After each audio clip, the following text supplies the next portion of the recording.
less than a mile from shore. The Loch Ness Monster was spotted. The Inverness Courier newspaper reported in 1933. There, the creature disported itself, rolling and plunging for fully a minute, its body resembling that of a whale, and the water cascading and churning like a simmering cauldron. Soon, however, it disappeared in a boiling mass of foam. Both onlookers confessed that there was something uncanny about the whole thing, for they realized that here was no ordinary denizen of the depths, because apart from its enormous size, the beast taking the final plunge sent out waves that were big enough to have been caused by a passing steamer. Are Loch Ness Monster sightings real? Do beasts lie beneath the waves of the sea? Join Edge of Wonder for a deep dive into the cryptids of the abyss. After doing Edge of Wonder for so long, we never officially had an episode about the Loch Ness Monster alone. Which is kind of ridiculous. It is kind of ridiculous. Makes no sense. But with all the recent scientific findings of strange skeletal remains, they're suddenly saying Nessie actually lived. So we decided to go deep. About 800 feet deep, since that is the depth of Loch Ness in Scotland. We're going to present facts around the Loch Ness legend, get into the people who have seen the mystical monster, and discuss evidence of how it all connects to Aleister Crowley, the person dubbed the wickedest man in the world by the media. We'll also talk about how Nessie is just one of a dozen or so creatures said to live in the area. Ever heard of the water kelpie, the black shape-shifting water horse? Never heard of it. Well, with all the feedback we've been hearing that cryptids are something everyone is interested in, we started researching the ones that live in our seas. And of course, we wanted to include the elusive Nessie. Would you believe that the most compelling evidence we've seen to date is so real that YouTube even deleted the video? That's impossible! But of course, I bet you guys would believe it because, I mean, of course, YouTube censored us. No! But luckily, we have that forbidden Nessie video. And you're going to see it right here. But first, let's get into the necessary truths of Loch Ness and its monster. Well, Ben, that joke was just unnecessary.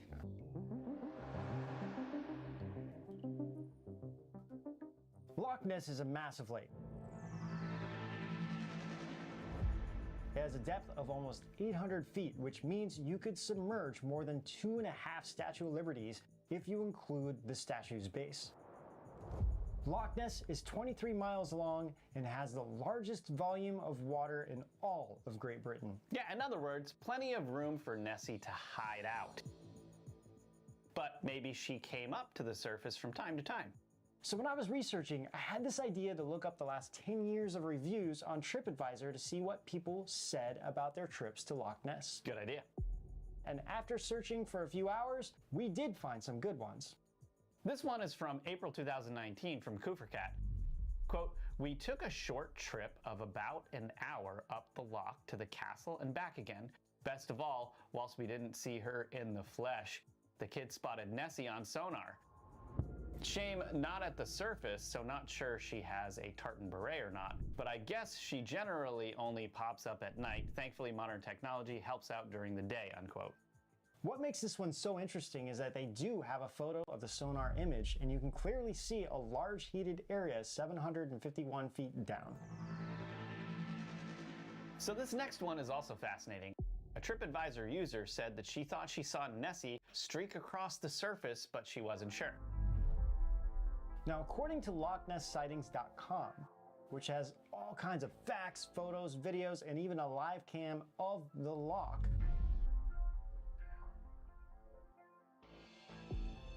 there have been over 1,140 sightings to date. Some have been debunked, but many are fascinating stories. Now, this website only collects sightings that people report to them. Meaning that the real number of sightings could be way higher.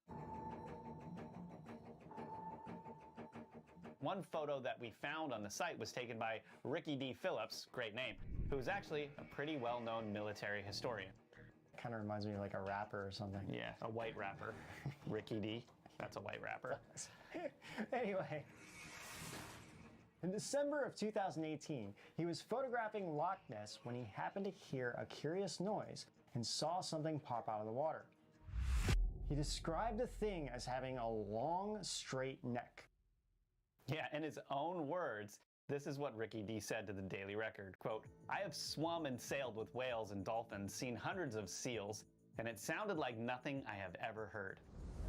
I spun around and saw something gray, just the side of a body and a flipper. Okay, this could have been something explainable, so I left quite interested but unsure. The noise was really weird though." The creature was only about 20 feet away from him with a head about the size of a football. Because he was already taking photos, he had a couple of images of the creatures. Now, some people are saying this photo is just a branch, and I'm not an expert on branches, so it very well could be. But here, we thought it was important to just present what we're finding so you can make up your own mind. Did you know that the first actual sighting of old Nessie was back in 565 AD? It was reported by the Christian priest Saint Columba as the first ever documentation of the creature. The sighting is written in a hagiographical work from the Middle Ages that was compiled by an abbot, which is basically a biography of saints. Just listen to this encounter that he reported. But hang on, if you thought this was going to be a boring history lesson, just wait, because we're going to give you our take on the best sightings that have been recorded at the loch. In fact, there have been over 1,000 Loch Ness monster sightings. So let's start with this countdown with number 9. St. Columba was traveling north to convert practicing Picts to Christianity when he heard the local story of a monster that killed a man in the River Ness, which flows into the Loch Ness in Scotland. Legend has it that when the massive monster tried to attack another man, St. Columba threw himself in front of the creature. With the power of God, he commanded the creature to go back with all speed. You shall not pass! Amazingly, this worked and the monster retreated back into the loch. To this day, there have been no more reports of Nessie attacking or at least eating people that we know of. And it seems that Nessie stayed hidden for a while because there wasn't another sighting recorded until about 1527, when a man named Duncan Campbell said he saw a terrible beast on the shore of the loch. Later, a group of children spotted it. They said they saw a small head on a long neck on the north shore of the loch in 1879. There were a few more sightings here and there, but the story didn't go mainstream until 1933 when a couple saw the beast. That was the fantastic account we mentioned in the intro to this episode about the beast that sent out waves big enough to be caused by a boat. They said that it was as big as a whale. This didn't just make headlines, it created a massive cultural phenomenon. Mostly because the Daily Mail's headline in 1933 was, "Monster of Loch Ness is not legend, but a fact." I mean, imagining anyone running a headline like that now. Yeah, even when the facts are there, it takes a lot to get the mainstream media and science to believe in something that goes against their assumptions. Oh, that's for sure. Or they just call it like a weather balloon, or in this case, or like a UFO. Or yeah, well, that's for sure. I would not be surprised if they called Loch Ness a UFO.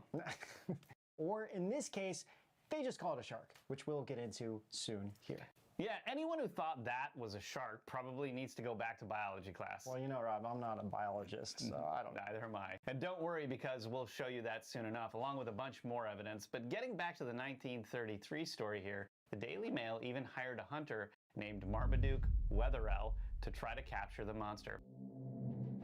Unfortunately, or fortunately, depending on how you look at it, Wetherell didn't end up finding the beast itself.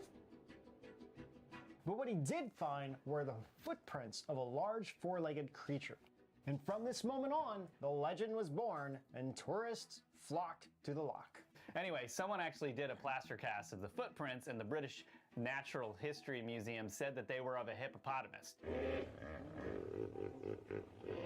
But this ruined Wetherell's reputation, and here's the controversy. Did you know that Scotland doesn't have any hippopotamuses?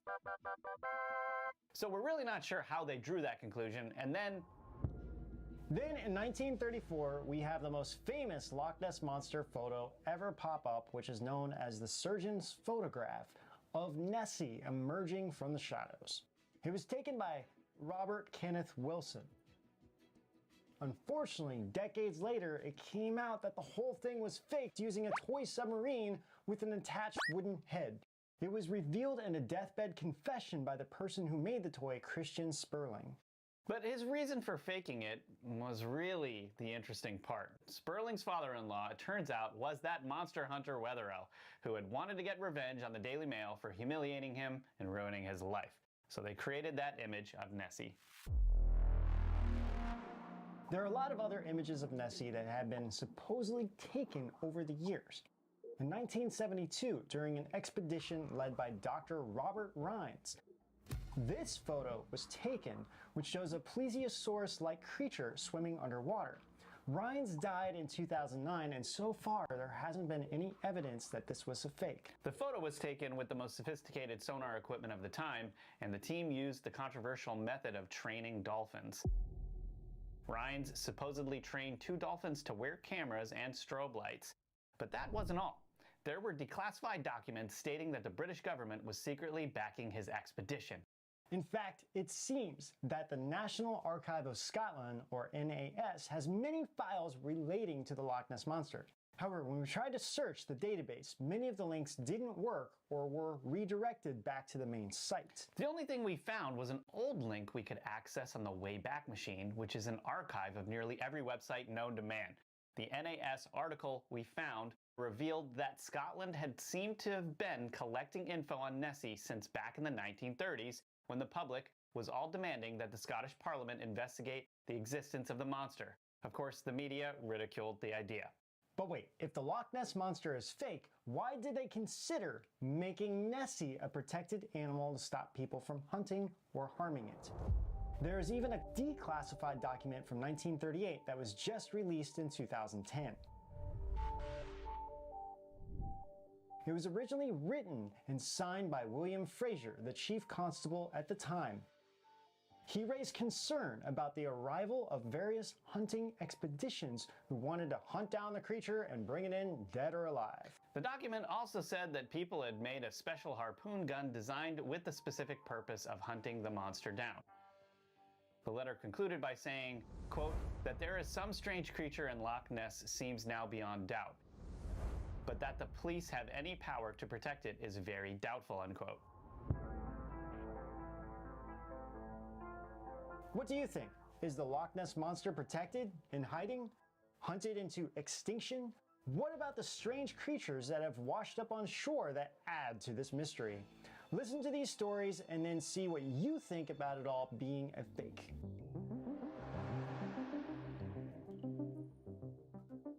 Now, one story we haven't told you yet is how a creature described exactly like the Loch Ness Monster washed up on the shores of the northern Scottish island of Stronsay in 1808. It was a monstrous 55 feet in length with a long neck, flippers on both sides, and a long tail. Yeah, some of the largest squids that ever found were like 55 feet, right? Yeah, really. That's huge. So I know it must be a shark, right? I mean, that definitely sounds like a shark, doesn't it?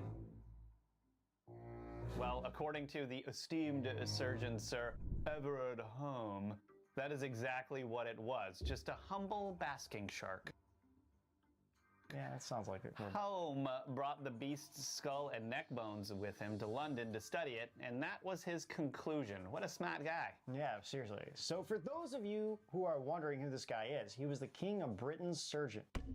He became a Fellow of the Royal Society in 1787 and was a member of the American Academy of Arts and Sciences. If I was the king and I found out that guy mistook that for a shark, he would not be my surgeon anymore. Seriously. Holy cow. Well, there it is. Did they realize that this was a new species and had to cover it up? I mean, he had to have been a smart guy.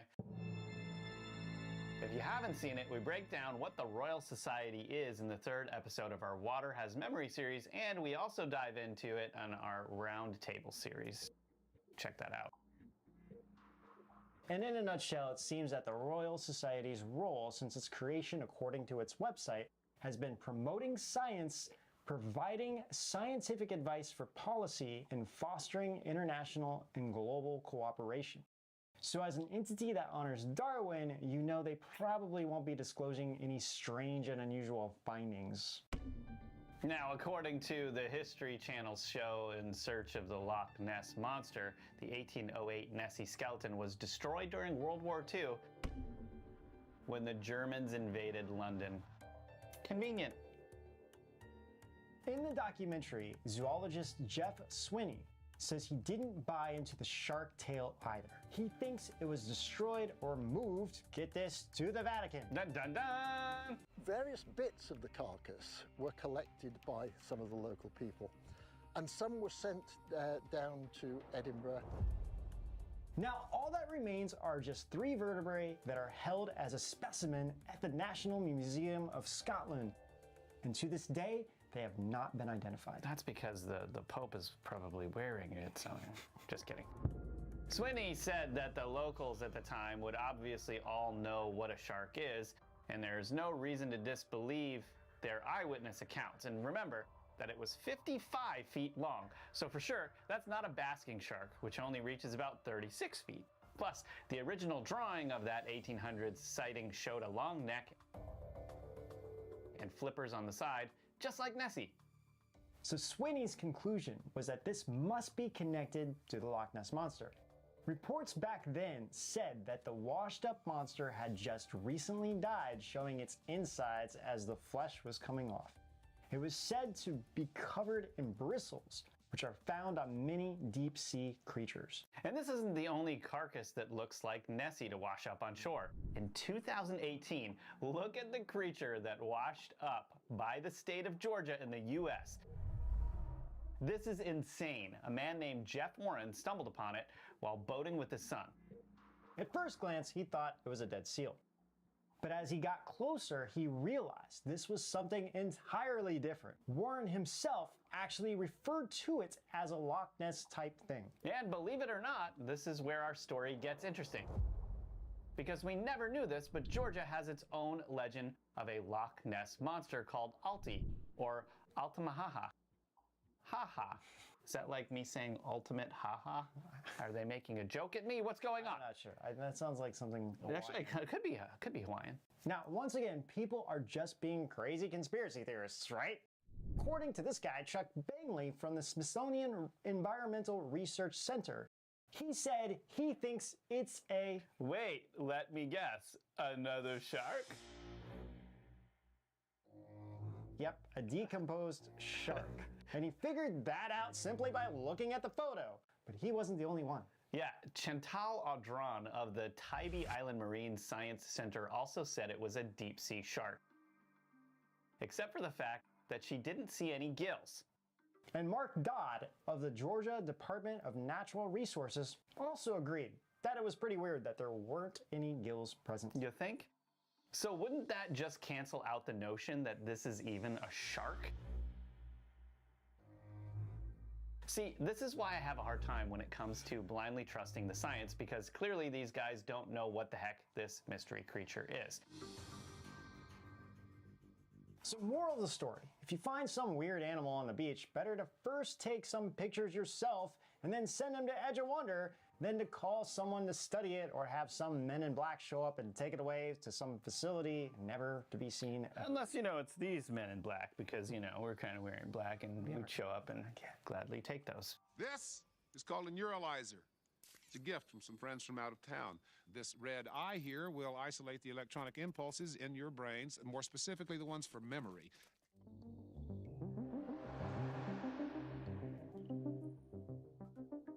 Unfortunately, there are some famous Loch Ness Monster photos that, after closer investigation, turned out to be fake.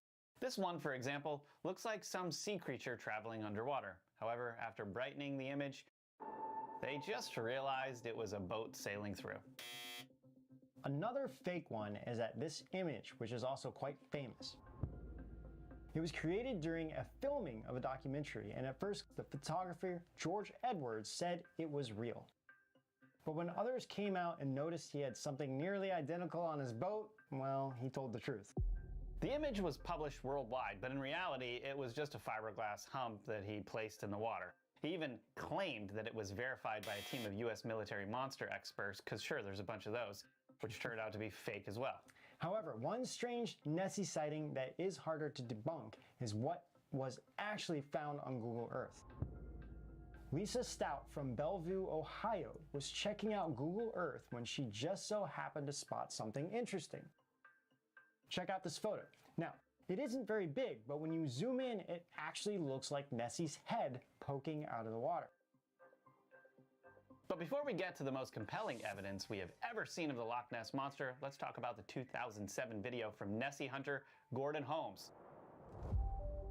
Granted, this isn't the best video of Nessie, but it's what is happening in the video that makes this so compelling, along with how it was captured on film.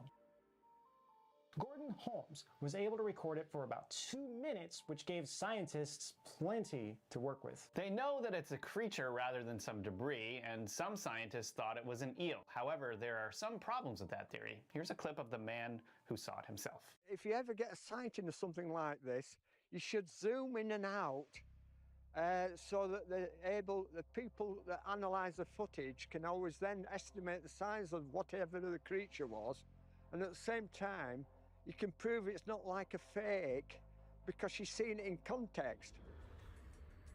In context, the animal appears to be at least 15 feet long, much larger than any freshwater eel species, and therefore potentially something completely unknown. So scientists determined that this creature was moving at a speed of 6 miles per hour, which is actually pretty fast in the water. And it was moving against the current too. Gordon Holmes was zooming in and out of the camera pretty quickly because he wanted to show the size of what he was capturing. So overall, it's a pretty good video. But if you thought that was good, we're finally at the point in this episode where we're going to show you the most interesting and compelling thing we found. In fact, the original footage has been removed from YouTube. So what makes this different from all other videos out there is that the vlogger Richard Outdoors had it up for almost a month before people spotted this creature in the video. We got Loch Ness ahead for a couple of long paddle days. We'll see what we can do. The funny thing is, his YouTube page is mostly about camping and using state-of-the-art gear to record his adventures. So it's not like a cryptid channel at all, or he wasn't even looking for Nessie. And that's what makes this video the most compelling video we have ever seen of Nessie, because he wasn't trying to record it. He was just making a camping video of Loch Ness, which was around 20 minutes long. But in the middle of the video, we see the scene as he used a drone to film his camp near the shores of Loch Ness. No one knew it was there until a fan made a comment, and from there it took off. This video went viral. Unfortunately, the video was either deleted or taken down by YouTube. Is that because people were shocked and left many comments saying they now believe in the age-old legend of Nessie? And as you can see in the video, there is clearly a creature swimming up to the shore under the water, and it looks exactly like how Nessie is described. Richard Outdoors was interviewed by the Daily Record, and this is what he had to say. Quote, "I couldn't believe it. I had to rewind the footage several times and have watched it several times since. I don't know what it is, but it certainly has the same shape as previous sightings of Nessie. The more I watch it, I think, crikey. There really wasn't anything in the area that it could be. There was no driftwood or anything like that, so who knows? We had just parked up and I thought I would get some nice shots on the beach for my YouTube," unquote. We don't know why the original was taken down, but it is now. But if this doesn't have you believing in the legend of the Loch Ness Monster, then I don't know what else would, because something is clearly there in that video.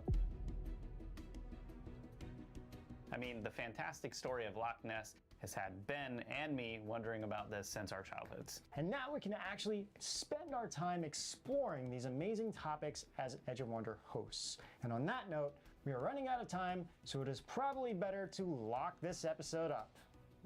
Please, Ben, have mercy. Loch Ness. Please stop.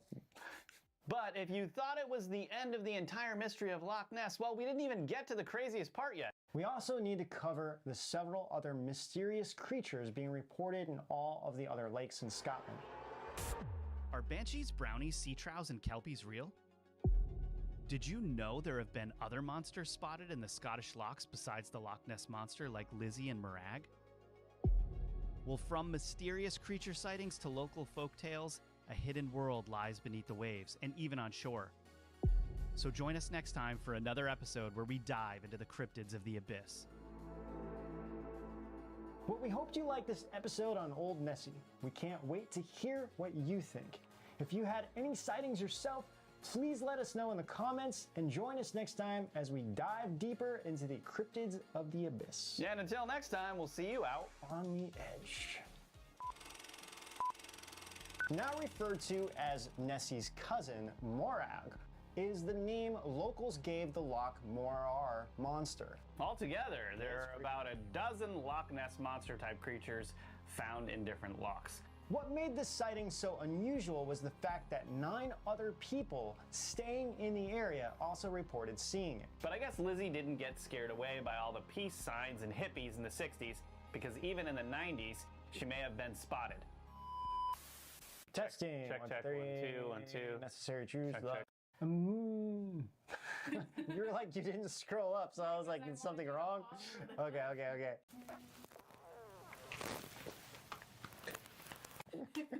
Geez, that's gotta be in the bloopers.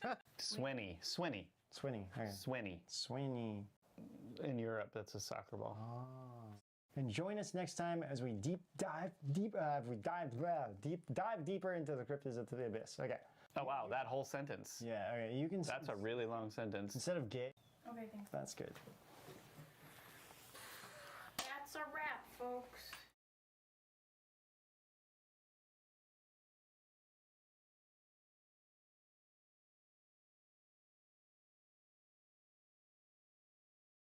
A lone banshee shrieks in the night. A quiet brownie darts out of sight. Strange beings abound that are hard to assess. Sea troughs, kelpies, and more haunt Loch Ness.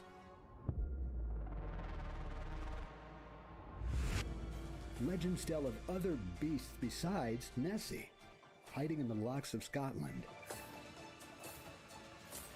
From mysterious creature sightings to local folktales, a hidden world lies beneath the waves and even on shore. Join Edge of Wonder for a deep dive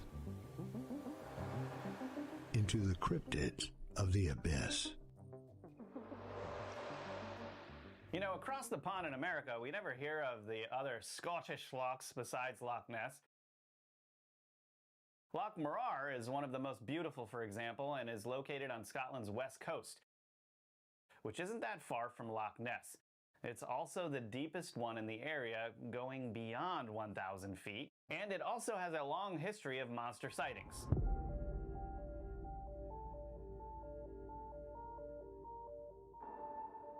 Now referred to as Nessie's cousin, Morag, is the name locals gave the Loch Morar monster. The first sighting of the creature we know of was back in 1887. However, the exact details of that encounter seem to be lost deep in the loch because it's hard to find more about it. But if you thought it was difficult to fathom this creature being real, the Scotsman newspaper reported that the Morag has been seen 30 times since then. The next major sighting happened in 1948 when a group of boaters reported seeing a peculiar serpent-like creature about 20 feet long in this very same spot as the previous sighting. Then in 1969, Duncan McDonnell and William Simpson were fishing when they claimed to have struck Morag with their speedboat, causing the creature to attack. They said it nearly capsized the boat and really freaked them out. Duncan said that he hit the creature with his oar, which actually broke in half. William grabbed his rifle trying to shoot the monster, But the creature then seemed to have dived underwater and went out of sight before he could. They described the monster as 25 to 30 feet long with rough skin. They said it actually had 3 humps rising about 20 inches above the surface of the water with a head about a foot wide. Sounds just like a Nessie sighting to us. Maybe Morag really is Nessie's cousin or another member of the same species. To be fair, you really can't tell too much from this image, but listen to what Williams said. Quote, "There is no doubt in my mind that there is a large monster, maybe more than one, in Loch Morar." Ever heard of the Loch Ness Investigation Bureau? No, but I wish I had. Me too. Well, they're real, and they expanded their search for Nessie to include the nearby Loch Morar in the 1970s. Although several expeditions have been made in the hope of proving the existence of or even finding the monster, no evidence of an unknown large creature has been found yet.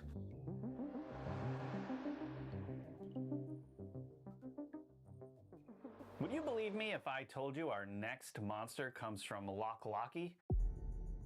It's a 10-mile-long freshwater loch that has a depth of 300 feet.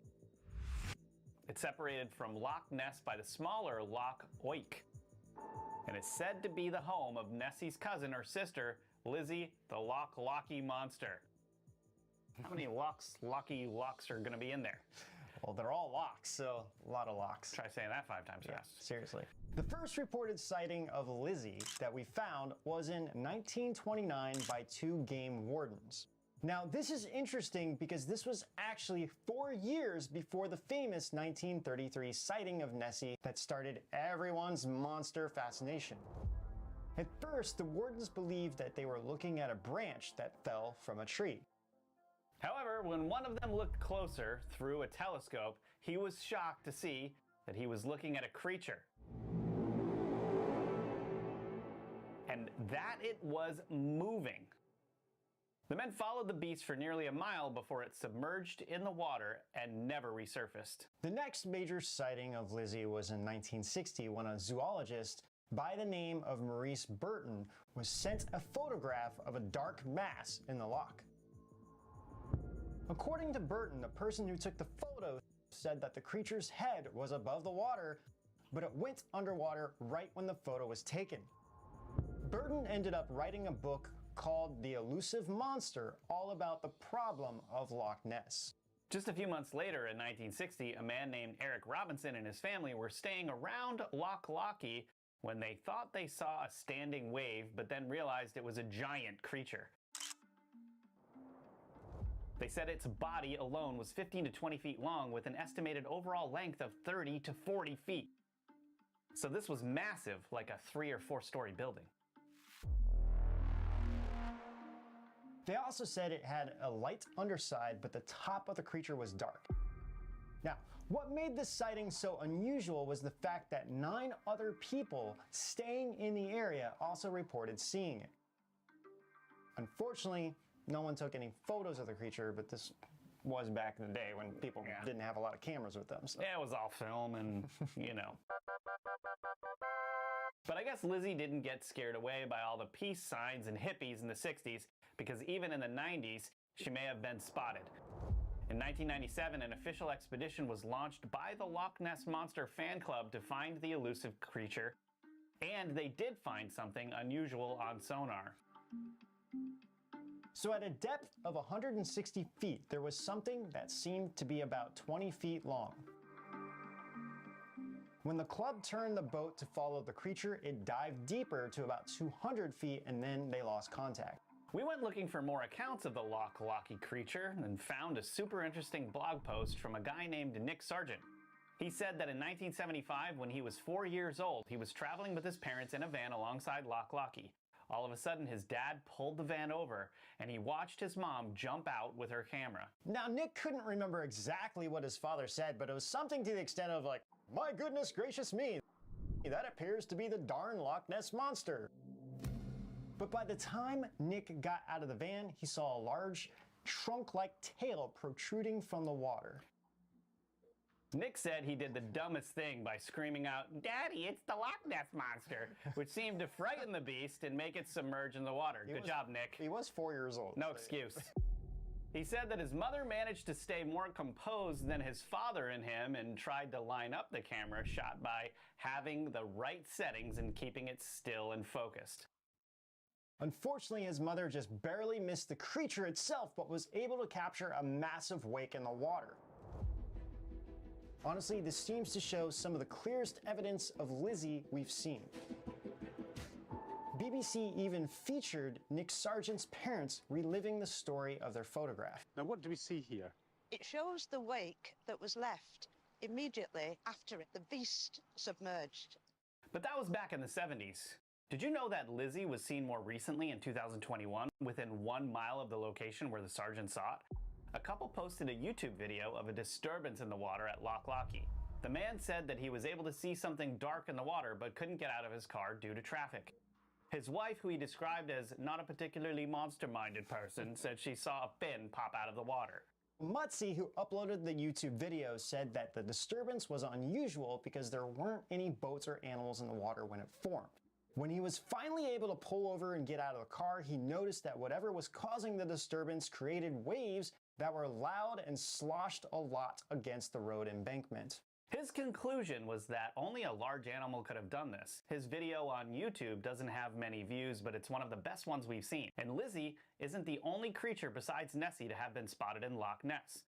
Want to hear about the legendary Lomond monster, fairies, selkies, and more?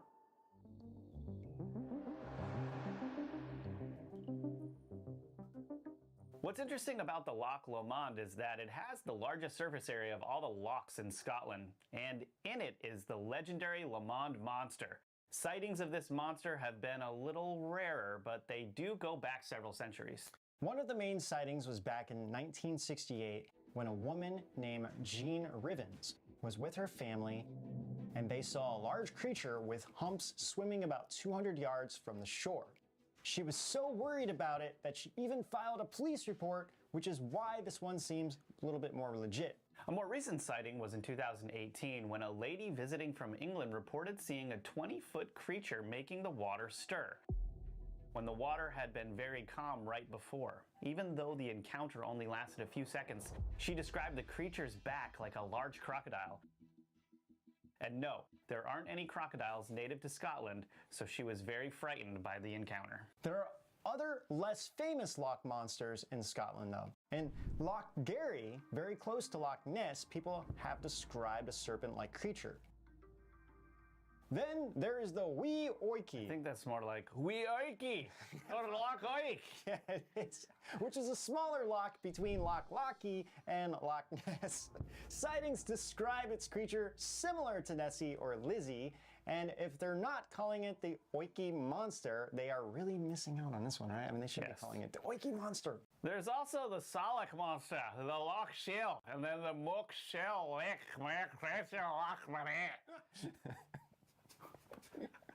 Close enough. I don't know what I just said, but that something sounds like like that. A monster right there. They've all got humps, and they're kind of like Nessie. They all look like Nessie, yeah. Yeah. Then going east of Loch Ness is Loch Morlech, where sightings of Nessie-type creatures have been reported too. But what is different about this place is that according to a local tourism website, Loch Morlech's western side is supposedly home to the King of Fairies, while its eastern side is guarded by the specter of the Bloody Hand. They say this specter is a giant figure of an old man in Highland warrior dress, one hand dripping with blood, who challenges anyone he meets with a fight to the death. And he's also apparently a champion of animals, guarding deer and other creatures. It's creepy. Altogether, there are about a dozen Loch Ness monster-type creatures found in different lochs. But there are other mysterious beings around Scotland we don't hear as much about. Aside from the plesiosaurus-looking creatures, there are the sea trows, kelpies, brownies, banshees, and more.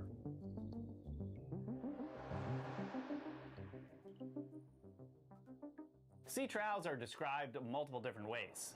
Some say they're like trolls or fairies, some like horses covered in seaweed, and some who are mischievous but super lazy and live underwater.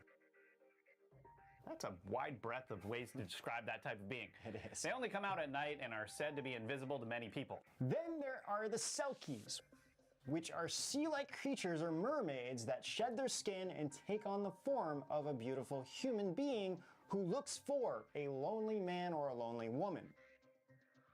Interestingly, they have to hide their skins if they want to ever return to the sea as like the sea-like being. They don't kill or eat people though. It seems they mostly want to experience what it's like to be human, and then once it misses the sea, they go get their skin and change back into a seal. It's said that if villagers find the skin, they can hold the selkie captive.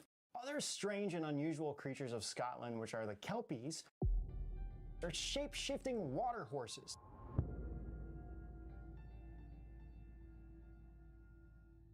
The most famous sightings are in Loch Arkaig, which is 12 miles long and 300 feet deep. It's said that the kelpies live in the sea but come out to lure their prey. There are different kinds with different names. Some turn into magnificent horses that drag their victims into the sea as they turn back into sea creatures to eat them. That's terrifying. Other stories say that once a rider mounts the horse, they are unable to get off as the kelpie then goes into the water to drown them and eat them. Other stories have them turn into a beautiful woman or a handsome man to lure people into the sea and devour them as well. The word kelpie may come from a Gaelic word kalpa, meaning heifer or colt. The legend of these creatures has been around for centuries, but no one seems to know for sure where it originated from. However, horse sacrifices did take place long ago. So did that cause these creatures to appear? There's even an enormous sculpture in Scotland dedicated to these malevolent creatures. Onto these next cryptids from Scottish lore, there are brownies. And we don't mean your mother's chocolate cakes, which I'm definitely going to eat. No, these are small humanoid creatures who are supposedly loyal and helpful. It is possible that these would be known as gnomes or elves or hobbits in other countries. Yeah, in fact, this is why the little beings are called that in the movie Willow. Then we go that way, to the lake! That way. Brownies like to come out at night and actually clean, cook, and finish chores in the house. If you respect them, they will respect you. I just want to know, how do I get a brownie near my house? Because that would really help me a lot right now. Me too.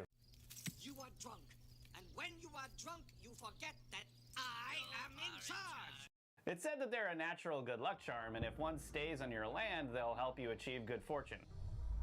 However, if you are mean or insult them, they'll leave you and take their luck with them. Sounds a lot like a leprechaun to me too. The next Scottish cryptid is the Banshee, or the Harbinger of Death. There are different descriptions of them, like many of these creatures. Some say they are white little fairies with long silver hair and a beautiful voice. But others describe them as an old woman who looked very scary with red eyes that are always crying, rotting teeth, and a horrible shriek. Those tears! You! And the gold is finally mine! Sounds like a lot of people I see on Twitter, actually. Most likely, these are two completely different things that just got mixed up somewhere over the years, but the legend is that when you hear the Banshee's voice, death will come to someone in the household. Some legends also say she's wearing the clothes of the person who will die. There was one relatively recent encounter reported on a site called the Crypto Crew in 2014. A woman named Emily supposedly started to hear a screaming sound that she thought might be a cat. She realized it was coming from a field, so she thought someone was stuck in a marsh and was crying for help. She ran outside to check and reported seeing a woman with her head tilted back screaming right out in the open. That's kind of scary. That's super scary. She thought that this woman might be drunk or on drugs, and she called the police. So this is the shocking part. When the police arrived, Emily said she explained what happened, and the police even said to her that it was possible she saw a banshee. The police are saying this. Officially, they wrote it down as a drunk person causing problems, but they told her to call her family to make sure everyone was okay. Holy cow, she found out that her mother had died in her sleep the night she heard the woman screaming. Emily said she was researching everything she could find related to banshees when she came upon this website where she shared her story. But get this, banshees are also reportedly found in the United States. So what do you think? Are they real? Well, I am proud to say that I have never seen a banshee, at least at this point, and this may be one of the strangest episodes about Loch Ness you will ever see. My own perception of Nessie completely changed after doing this series, and I am convinced that Aleister Crowley was doing some kind of dark supernatural ritual that we may never really know what kind of entities he was really trying to bring in here. It might also be true that people in Scotland aren't seeing different creatures that all look like Nessie, but maybe this could be the same kind of creature in different spots traveling between lochs. So if any of you out there have seen Nessie yourselves or know family members who have, please let us know because we'd love to hear about it. Also, I hope one day we will go to Scotland and see Nessie ourselves. I mean, that would be an awesome... Lizzie, get your little butt over here. We hoped you liked diving into the cryptids of the abyss with us. We know you are as fascinated by these creatures as we are, so we couldn't stop here. In our next episode, we'll talk about Leviathan, sea monsters, the occult, JP Morgan, and so much more. JP Morgan might be the creepiest sea monster of them all. You know, I'm still kind of processing the fact that Crowley might have brought in the Greys. I know. Like, that's crazy. My mind was totally mind blown when I was like... I mean, it'd be like insane if that was true. Well, anyway, you guys, thanks again, and we love you all. And until next time, we'll see you out on the edge of Aleister Crowley. Were people really seeing enormous sea creatures in the waters? The society even had drawings of how its body appeared. Different reports printed in the local newspapers at the time said that it was 50, 60, 70, or even 100 feet long. Under the oceans, all over the planet, there are monuments and buried cities of far more advanced cultures than our own. And let's go deeper down this rabbit hole because it kind of blew our minds. This is Morag. The Loch Morar. About the Loch Lomond, is it Lomond? Silic or Salic? Salic. You know, across the pond in America, we never hear of the Scottish lochs beside Loch Ness. That's pretty good, man. Yeah. But maybe, never mind, we won't go there. I doubt in Scotland they'd say Trows. Yeah, Trows. Sea Trows.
Fred, I am sick.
I am sick.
Sky blue, the sun glistening.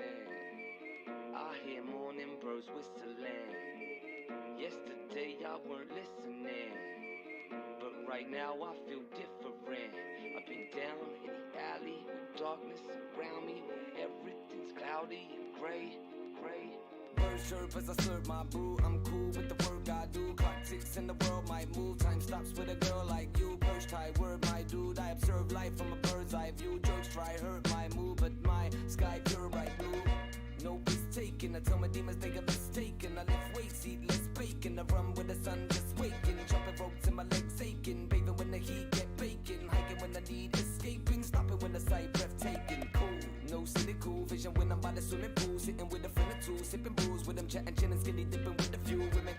Just a simple musician getting loot when I'm in the booth, spitting singing tunes, ripping new rhythm, scribbling cool shit to the syllables, fitting this shot of Remy got me merry. Followed by a shot of Henny while I'm voluntary, solitary hand on my belly, bumping Machiavelli, bopping by the chili. Then I get a cute message on my SETI, who's this?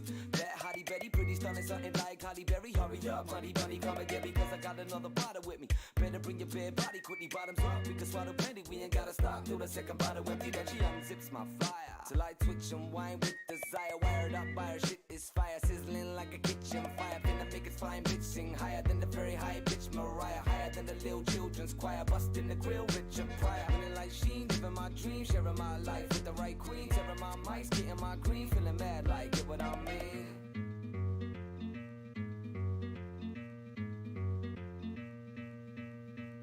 Sky blue, the sun glistening. I hear morning birds whistling. Yesterday I weren't listening, but now I feel different. I've been down in the alley with darkness around me, where everything's cloudy and gray, but not today.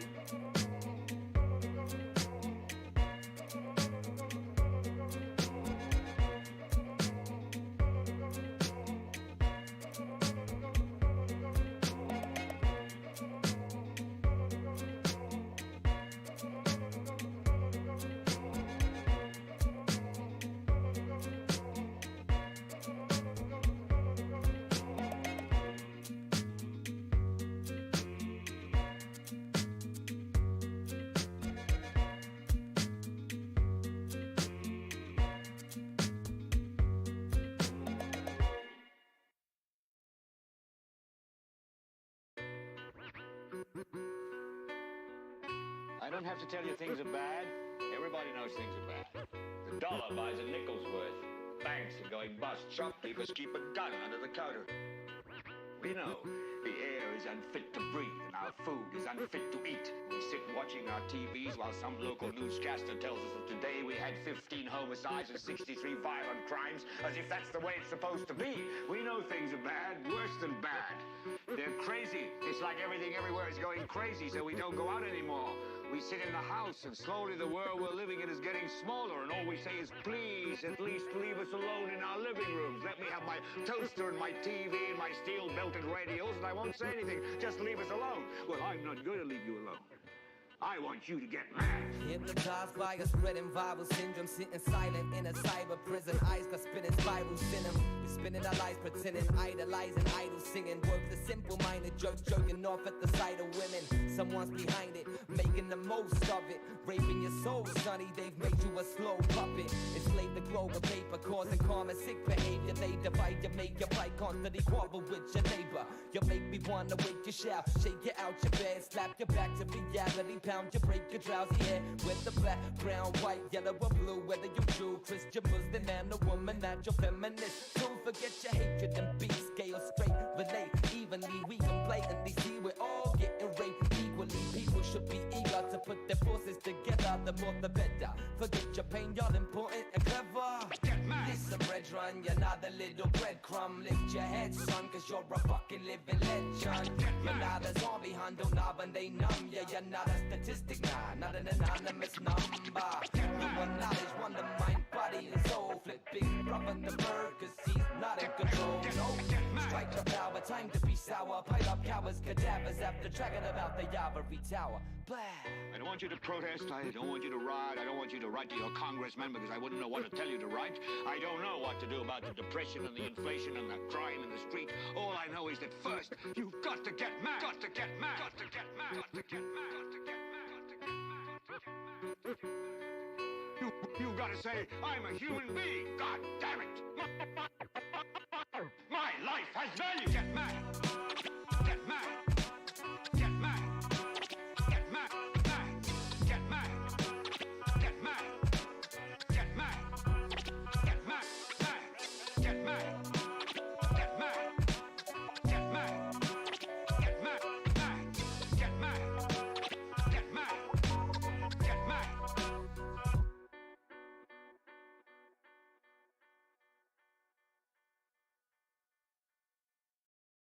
The groundbreaking series is back March 1st, exclusively on Disney+. You have removed your health.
Hey yo, we came to rock the venue.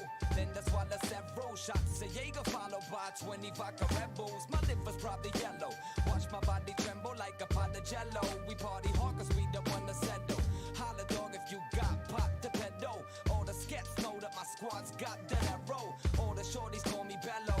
Y'all steaming like a warming kettle. You're naughty, hot and horny, you're the devil. Your bitch grabs my bone, I'm like, hottie, hello. She tracks me back to a doggy kennel. They call me Donatello. Underground, you got the memo. I'm always below zero, you can't get on my level. I'm what you call a rebel. Then I resemble all you little twats popping metal. What the hell, your problemo? You ain't hard to get no hell no, hardly fellow. Your heart is frail, yo, and softer than marshmallow. Don't diss me, perform a show, record a demo. Don't bite me, I'll chop your head before you let go. Wake the fuck up, kid. Sip a strong Restretto, cause I'm building a future while you're tripping off your Lego.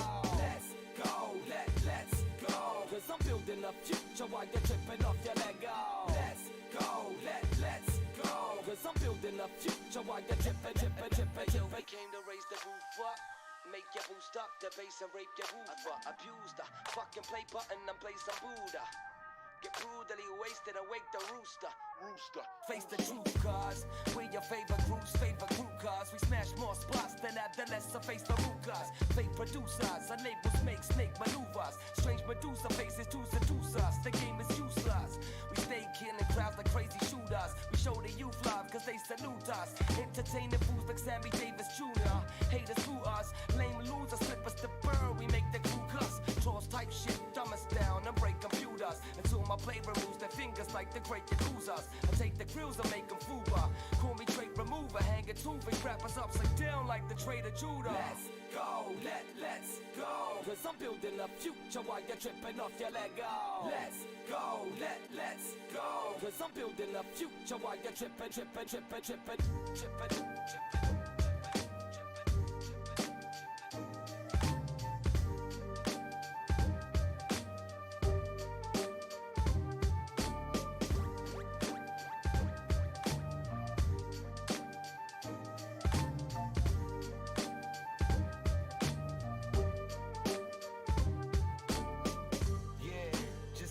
Mr. Nameless, Mr. Miscellaneous, Van Cow on the instrumental, chill bomb.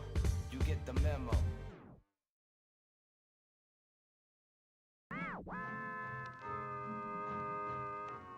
Good evening, ladies and gentlemen.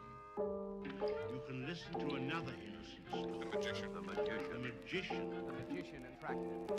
He had large, bulging eyes, a high domed forehead, and a thin slit of a mouth. The magician. I don't see anyone. You will in good time. Why should anybody aspire to be a common man, an average man? Do you realize what it means to be average? Presenting the magician.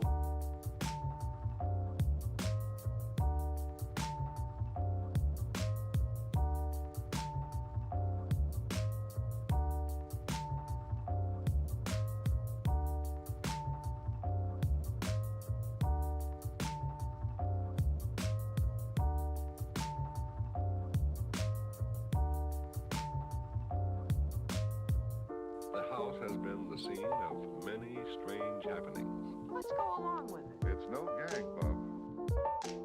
It is twilight as our story begins.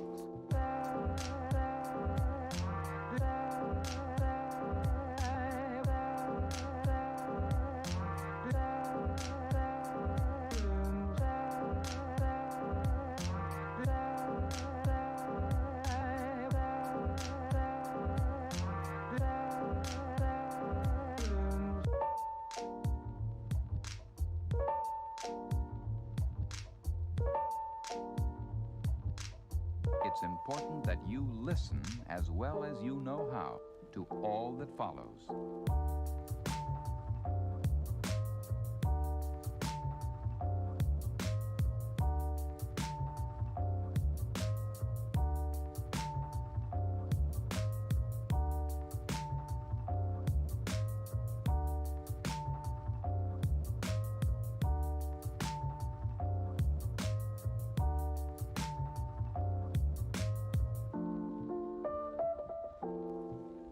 The door is open.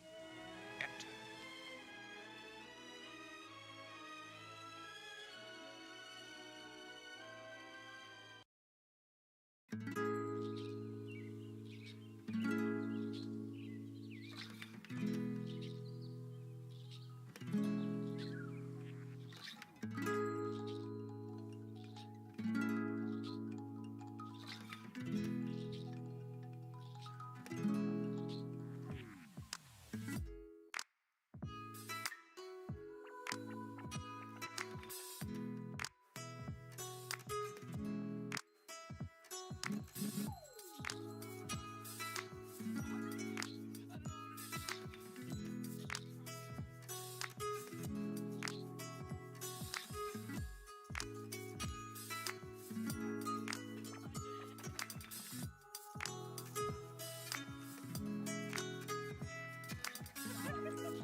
Heck yeah.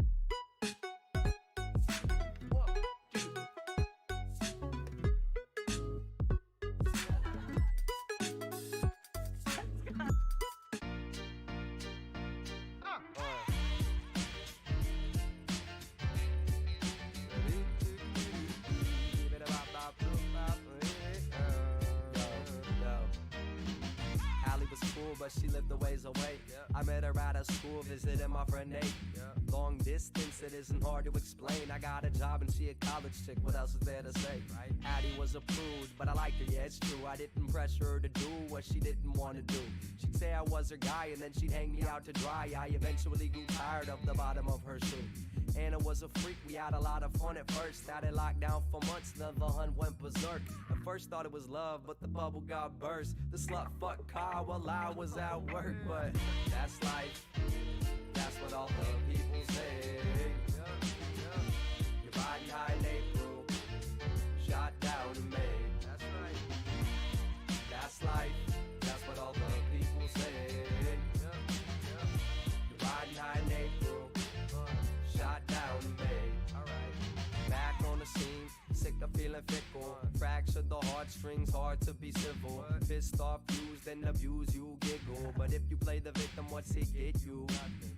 Now I'm driving down a Scudney Street, looking for my life under shit town lights. But I won't give you the luxury of me getting drunk and sleeping on your front lawn tonight. And now you call me on the phone. You tell me that you miss me and you're home alone. What a trip. Funny how the roles switch, stupid bitch. Fuck you think it's a no. Yo, that's life. That's what all the people say. You're riding high in April, shot down in May. That's life. That's what all the people say. You're riding high in April, shot down in May.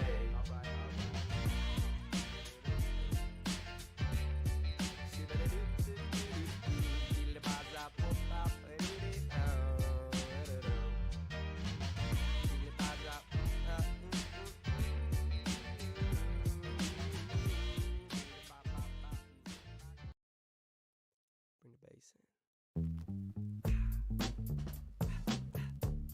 Yo, it's Jar, main voyage. Yo, let's begin it like this. The definition of a rap flow. I'ma get up in it and twist, turning it all around. I'm bound to be pounding my surroundings with a bounding sound that's pouring out of my mouth. It's already happening. Grabbing a microphone, slimming a group of whack cats. Rather kick back, max and blast that fat bass. The Bismarck, booger picking and flicking on media midgets who claiming they're the men of the minute. Give it a second, I step it back, competition infinite. I'm just a white boy like Popeye, slamming a can of spinach. Raddus, if you thinking that you don't need it, then beat it. I'm eating up enemies who need EMTs on a media seated. Is what you be when I'm speaking. I'm greeting your mind with fly rhymes, but if I buy, it's my time and I need this. Jarb that raggedy bastard, breast stink like I just ate your girlfriend's ass, bitch. Fantastic, rap man drastic. Fuck with me and verbally get your ass kicked. So groovy now. Yo, the kid Jarb slow will fuck your head up. Feeling so groovy now. Definition of an asshole. I'm a green bandit like this. So groovy now. Yo, the kid Jarb slow will fuck your head up. Feeling so groovy now. Definition of yo, wait. Jar's flow's ugly in your mom's face. My mentor was heavy like RA's gold plate rotate. I hate myself, I'm so lame. Like I'm that sarcastic cat that'll be slapping your face. Fuck the whack, I'll be rapping rabbit at any trendy swagger. Splitting atoms with or without a fickle fragment of action. Flipping acrobatic mathematics at any cat who be lacking passion. Faculties can imagine how I be smacking these average maggot motherfuckers. Rapping about a salary. Stab the back with a javelin. Rat-a-tat if you battle me. Filming the cops till they kill us and jet. Wanna see us die trying to keep the people in check. Fuck a pig, suck a dick like a record label. Better take a look at yourself and kill that ego. But if you go on and on, I'm bombing atomic on anyone I be talking about a verbal about a rocket. Better stop it, I'm popping up at the top and then modifying your body, chopping up a limo juice steady, ruin entire armies. Pardon me, but I'm begging you better do better than pitiful Benedict Arnold got me competitive, making ripples in the pond. Hey yo, the kid Jar's flow will fuck your head up, feeling so groovy now. Definition of an asshole, I'ma reinvent it like this. So groovy now. Yo, the kid Jar's flow will fuck your head up, feeling so groovy now. Yo, breathe. Sticking a stake up in a track, steady be jacking a back in a pack. Matter of fact, like the bulls of Ricky D, the cover the patch. Then I was up at a mountain, bows a back and forth, attacking hordes. I'm making a fest. The bullshit rappers will map force. Hold up. Let me spell it out for these cats. I ain't trying to hear you rap about your car with your cash. Quit talking that trash. You a hater, man. You jealous. I ain't jealous. I just think you're acting a bit overzealous. I never have stepped like Kane said. Biggity bump, that's effects, but I ain't never had dreads. I knows a lot of hoes getting play like dreads. Hot sex on a platter like a Sharp Core Quest. Yo, build your skill says KRS. Bring the motherfucking ruckus and protect your neck. Got a letter from the government and ripped it to shreds. Mr. Green, kill the beat. I'm taking this contest. Verbal divinity, ill with skill infinity, killing any villain in my vicinity. Definitive agility, officially not giving any sympathy to inventory efficiency. Leave them visibly rickety, lyrically grilling stupidity, vivid ability, limiting your mobility, infiltrating your ministry. The epitome, specifically multi-syllable, simile, stability, solidity, bigger than you envision me. I make history with these weak MCs, taste the beat to breathe a sigh of relief. I prefer to mind my Q's and P's, but if you step to me, believe I'll give you my recipe on how to quest to be the quest to be the best MC that you ever heard. Knowing that I wrote it when they quoting every word. Living up in the rhythm, giving a vision, rest assured that I got hip-hop's remedy. Yes, I got the cure, you heard it first. And there ain't no stopping that hardcore hip-hop. We ain't flip-flopping, philosophically flipping on breaks, dropping knowledge on anybody who doesn't understand the great. Safe face, take solace. Find me at the Albee Square Mall, about to go shopping. Yeah, gotta get some clothes for them hoes. Every good story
that I haven't shook my shadow, and every day is trying to trick me into doing battle. Calling out faith, God, wanna get me rattled.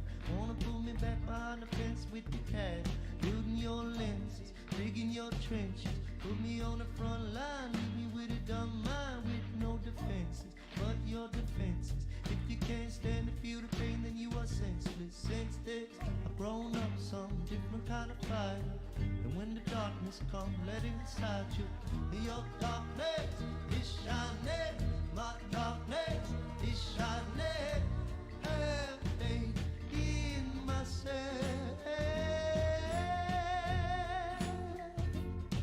True.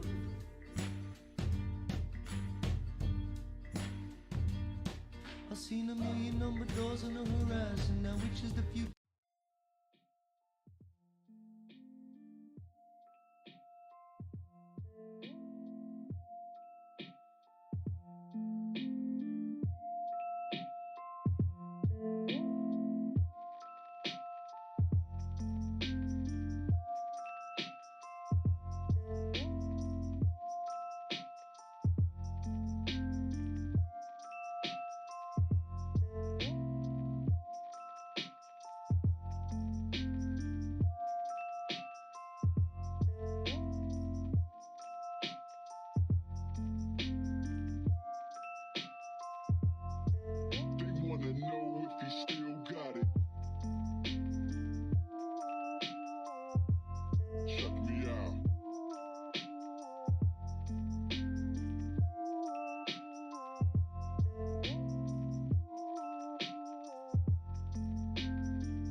Yeah.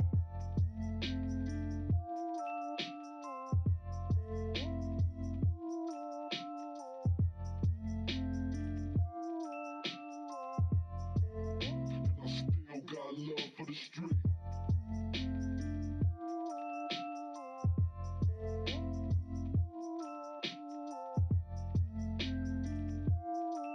Street rap like Cali weed, I smoke till I'm sleep. Yeah, nigga.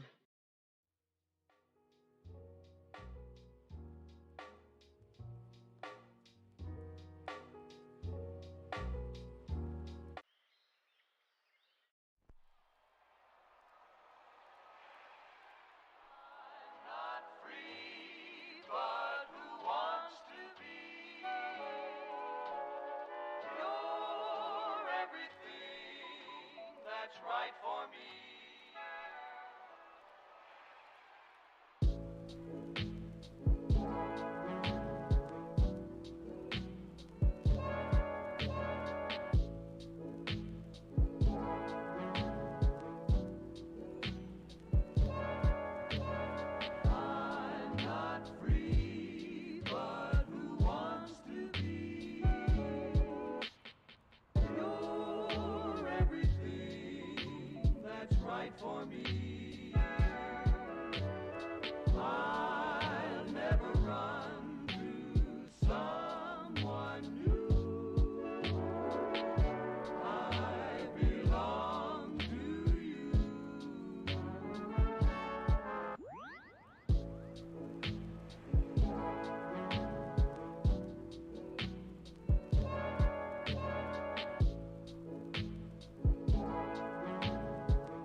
Any day now.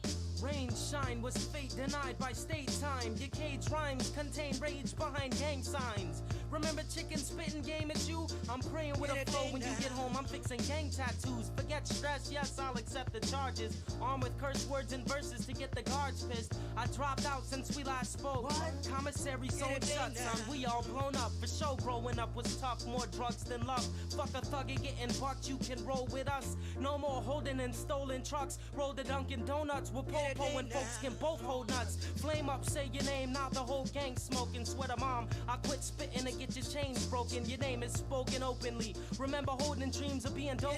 Yo, son, they quoting me. Still the same witty poetry, grown and smoking weed. How can we be broke when the city owes asleep? Or at least a piece of mind. Crime was stealing you from you. Well, who coulda knew you would've grew inside a human zoo? There's truth and there's truth. Both sent me to get you. The issues, how windows ain't mirrors when we miss you. More tattoos than nights at home. Rocking this one for you. This is your microphone. Life will chew fruit to seed and leave root for you to see. Unique, never unit, cause stress ain't new to me. Life will chew fruit to seed and leave root for you to see. I'm unique, never unit, cause stress ain't new to me. See, I believe in the beloved below the skin, so forgive me if I sin. Skimming the surface before I burrow in. I ran out of ears to rub with the red hands of my fear, so it's just you and me now.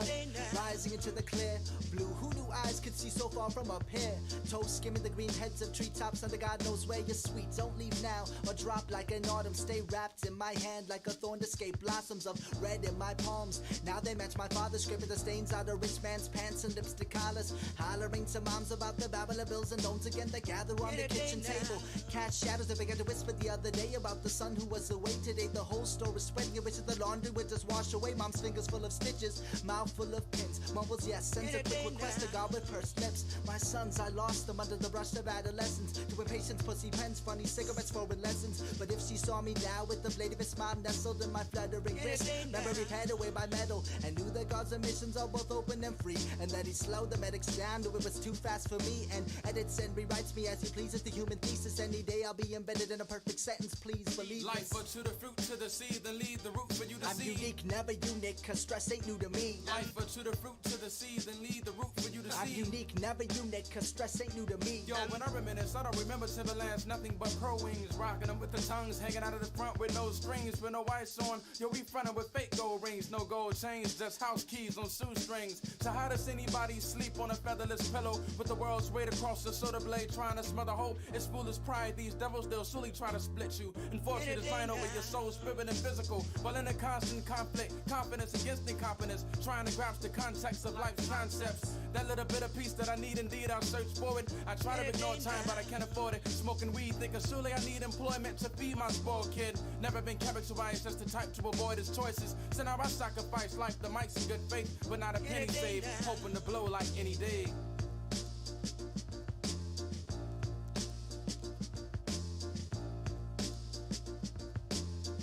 Any day now.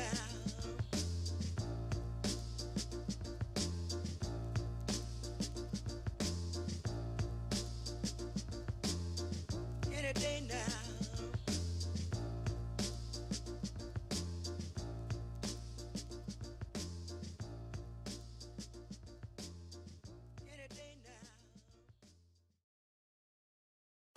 The Starbucks Pistachio Latte will transport you to your happy place. The comforting flavor of pistachio, warm espresso, and milk, all with a brown buttery topping. Make today a good day. Order ahead on the Starbucks app. The groundbreaking series is back March 1st, exclusively on Disney+. You have removed your helmet. You are a Mandalorian no more. I'm going to Mandalore. There's nothing left. All right, kid, you ready for an adventure? May the Force be with you! Don't miss. This is the way. The epic return of The Mandalorian Season 3, streaming March 1st, only on Disney+. Millions of dollars worth of cocaine fell from the sky this morning outside Knoxville, Tennessee. Inspired by true events. Check it out. It's drugs, I think. Something got into it. The bear. It did cocaine. A bear did cocaine. Cocaine Bear's back. We should go. Oh, God. What's wrong with that bear? Cocaine Bear. Rated R. In theaters now. So many options for toilet paper. Quintuple ply? This roll is titanium enforced. This one is made from elderly trees. Is that good? Just grab Angel Soft. It's simple, soft, and strong, and for any budget. Angel Soft. Soft and strong. Simple.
Just give me a sec to come down from right here.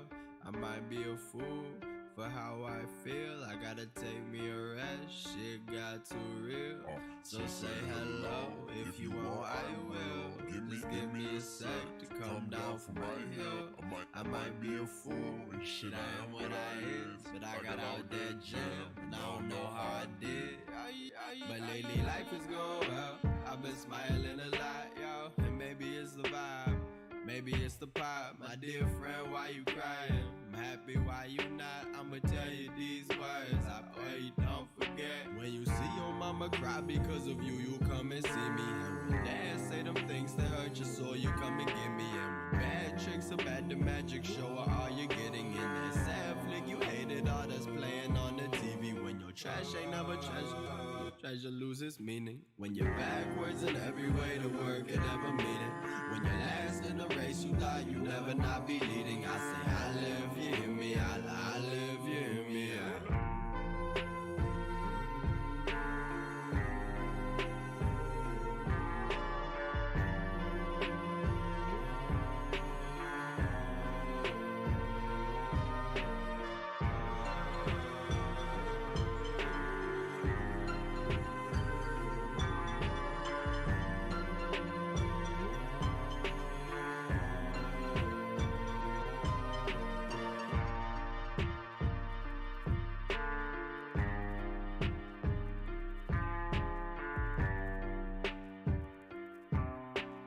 I live, you hear me. I live, you hear me.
Sip on the go with a Starbucks Iced Shaken Espresso.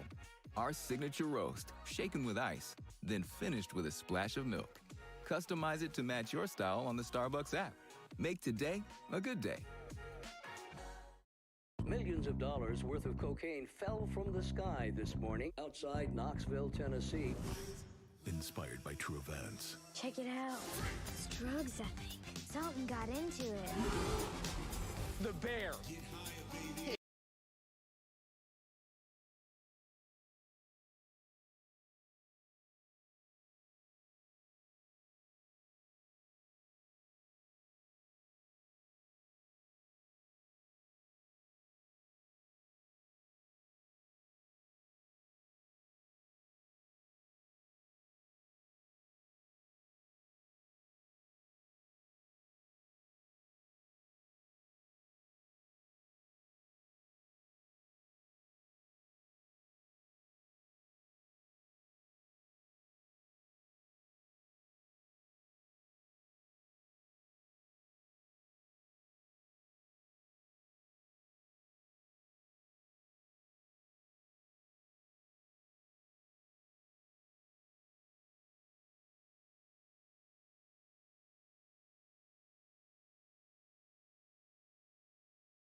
From heroes fighting fanged serpents in mythical legends, to ancient maps and drawings documenting colossal beasts, to modern movies revealing a history we were never told.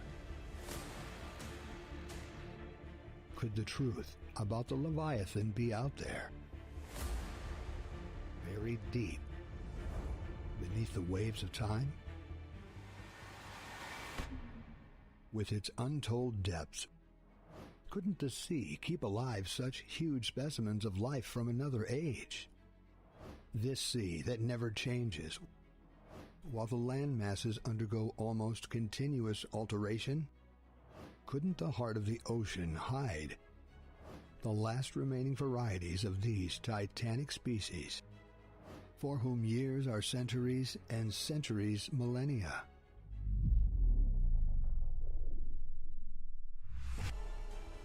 Tales of deep-sea monsters go far beyond a quote from 20,000 Leagues Under the Sea. Join Edge of Wonder for a deep dive into the cryptids of the abyss. Hi everyone, welcome back to Edge of Wonder with your hosts Ben and Rob. So far in this series on the seas, we've dived deep into Cthulhu and the Kraken. We've fished for information about Aleister Crowley's relationship to the Loch Ness Monster. And we left you wondering, what are we going to be talking about next? Well, if you're getting a little green around the gills, you gotta stop it. From all the water puns, we're not done yet. Because this episode may have some of the strangest information we found yet. And it all started with some old maps that led us down rabbit holes connecting ancient navigators, Norse myths, the Bermuda Triangle, the occult, the Leviathan, Hitler, sea serpents, and even Disney. So let's jump right in and show you the map that started it all. This is a map of Scandinavia and nearby islands from the 1500s. As you can see, there are fearsome beasts and sea monsters. Now at first, you'd think that this is just a bunch of exaggerations because you can clearly see they've labeled a whale and an orca, but they look a lot more like gruesome than the kinds we see today. But then we started looking at all the other details on the map, like exact locations and even the country's boats that were labeled very specifically. So we started to wonder, maybe yes, some of the details were exaggerated in how they were drawn, but what if they were all referencing real creatures sailors had seen? And this is where the rabbit hole got wild. Check out the giant sea serpent attacking a ship. It's clearly labeled as 300 feet long. So when we went looking for evidence of enormous sea serpents like this really existing somewhere, we were pretty shocked to find probably the most legit account we've ever heard. Would you believe that in 1904, the Washington Times put out an article confirming that the sea serpent is a fact?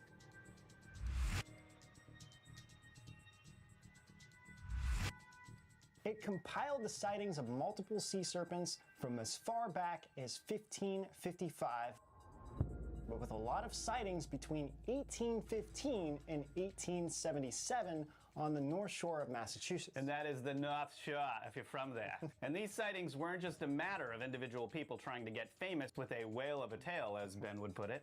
In 1815, during the first reported serpent sighting in Gloucester, 15 people reported that the creature's head alone was as large as a barrel, and its length was about 100 feet. That's huge. Huge. Yeah. But how do we know this isn't just a rumor? Well, the Linnean Society of New England dealt with animals in natural history at the time, and they actually cross-examined the people reporting it. They asked each person separately 25 questions, no one knowing that the others had testified. And for the most part, their accounts all agreed. So like we said, this makes it probably one of the most legit accounts we've ever heard. The society even had drawings of how its body appeared. Different reports printed in the local newspapers at the time said that it was 50, 60, 70, or even 100 feet long. But most people reported the same thing. They agreed that it seemed to be full of joints because they could see multiple humps above the water. Keep in mind that these weren't only regular people seeing this thing, but also fishermen, experienced sailors, and ship gunners. Then just 2 years later, in 1817, the Gloucester sea serpent was seen by hundreds of people, including the crews of 4 whaling boats and some very prominent families. For one, Colonel Thomas Perkins was the local merchant king. He heard that people were seeing the monster, so he went to the harbor with his own spy glasses and saw it for himself. Again, with lots of other people around. Perkins said it didn't move like a common land or water snake, but that it had the vertical movement of a caterpillar. He said the head was flat in the water and that the serpent was a chocolate color. Now, what's interesting is that Perkins' sighting really inspired his whole family. His son-in-law even looked like a pirate with an eye patch. Arr, matey. With all their money, power, and interest in cryptids, Perkins' great-grandson actually ended up financing projects at the Harvard Museum of Comparative Zoology, all because he had been interested in sea monsters his whole life. Okay, so if there's a sea serpent on the east coast of America, maybe there was a Scandinavian sea serpent too, not so far away, which was drawn on the 1500s map that we showed. And that made us look at what else was drawn around it. Get ready for this.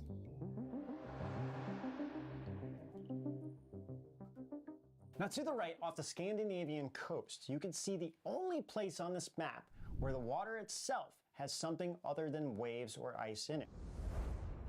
There's a whirlpool.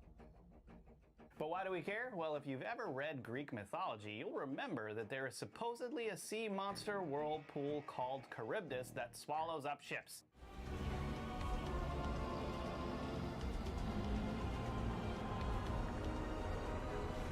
It's Charybdis!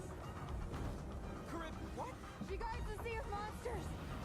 Now, Charybdis in Greek mythology was located in the Mediterranean. But funnily enough, when we were looking at the pop culture references to Charybdis, we found the teen action movie called Percy Jackson, Sea of Monsters, which actually put Charybdis in the Bermuda Triangle. After our research into eels in our first episode of this series, as well as the research we did for our Atlantis episodes, we know there's a lot of weird stuff going on in the Bermuda Triangle. We also know that there are confirmed vortices or whirlpools in the Bermuda Triangle that scientists have studied today. And there are also giant and dangerous whirlpools off of Scotland, Japan, Canada, and Norway. So maybe these legends in history and this 1500 Scandinavian map aren't only referencing a regular whirlpool, but a type of being that sailors were seeing in history. Or if that's going a bit far, and if it really is just a fierce water that's destroying ships, well, who's to say that whirlpools aren't alive in their own way anyway? Kind of like that Sarlacc pit. Yeah, in Star Wars. It's like the water version of the Sarlacc pit. But let's rein it in a bit and get back to some questions we had during our research. So a map is primarily functional, right? To be used to get places. The map of our coastline. Ye intruders beware. Crushing death and grief. Soaked with blood of the trespassing thief. You guys, this map is old news. If your map isn't correct, then your boat is toast, or you're gonna become clam chowder pretty quick. So does it mean something deeper? That we're seeing sea monsters drawn over and over in the same locations, like off the western coast of South America, off the coast of California, and down near Antarctica? And what about Norse legends, like Thor fighting the world serpent Jormungandr? Were people really seeing enormous sea creatures in the waters?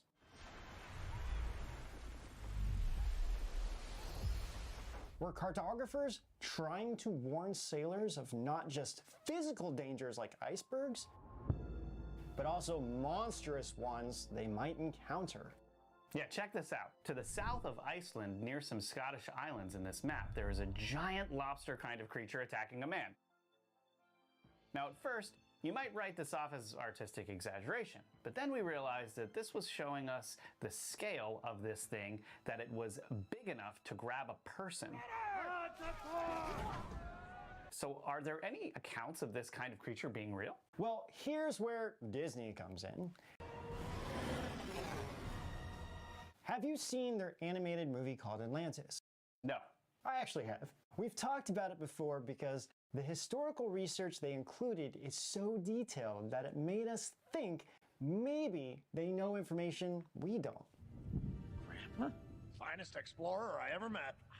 Preston Whitmore. Pleasure to meet you, Milo. Basically, in their movie, a very rich and eccentric man in 1913 funds a team's journey to find Atlantis. And wouldn't you know it, that character was based on J.P. Morgan and Andrew Carnegie. And if you want to know more about J.P. Morgan, watch our Titanic episode because it goes through everything that he was doing in 1913. And let's go deeper down this rabbit hole because it kind of blew our minds. We know that there have been rumors that the big investment banker J.P. Morgan was interested in astrology and the occult. But we found confirmation. In 1926, the New York Times reported on an astrologer who said she regularly read Morgan's horoscope for him, explaining the changing position of the planets and their probable effects on politics, business, and the stock market. J.P. Morgan even invited this astrologer, Evangeline Adams, to visit Asia for a scientific investigation of the occult. Whatever the heck that means. Yeah, literally. So if you believe this, Evangeline said that 3 successive presidents of the New York Stock Exchange constantly consulted her for information that would guide their operations. So if J.P. Morgan was already interested in astrology and the occult, and he was wealthy enough to finance trips to find those things in real life, then it's really not a stretch for Disney to base their character off of him. This is exactly what I wanted to hear. The very eccentric character funding the search for Atlantis. Now, the map that Disney says led to Atlantis' location is called the Shepherd's Journal, and they say that this journal was recovered in Iceland. Can't be. It's the Shepherd's Journal. Now, if you look on a real globe today, check out where Iceland is. It's right in the Atlantic Ocean, not far from Scandinavia, where we see these old maps depicting sea beasts and where we hear of so many legends. And the Atlantic is also where Disney shows Atlantis being located. Look at this, coordinates, clues, it's all right here. Yeah, it looks like gibberish to me. In fact, they show it being right in the Bermuda Triangle.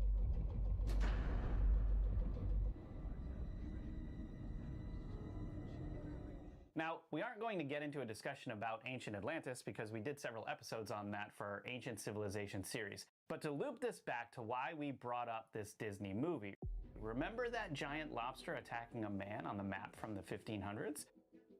Well, guess what's guarding the entrance to Atlantis according to Disney?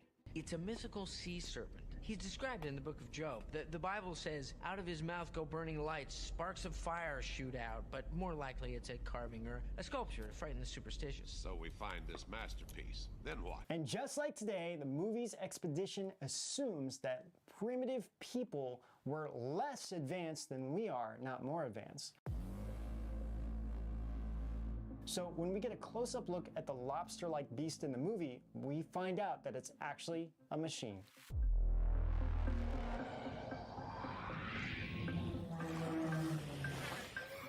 The king of Atlantis had used the power of crystals to create multiple advanced machines that seem to us like they have artificial intelligence.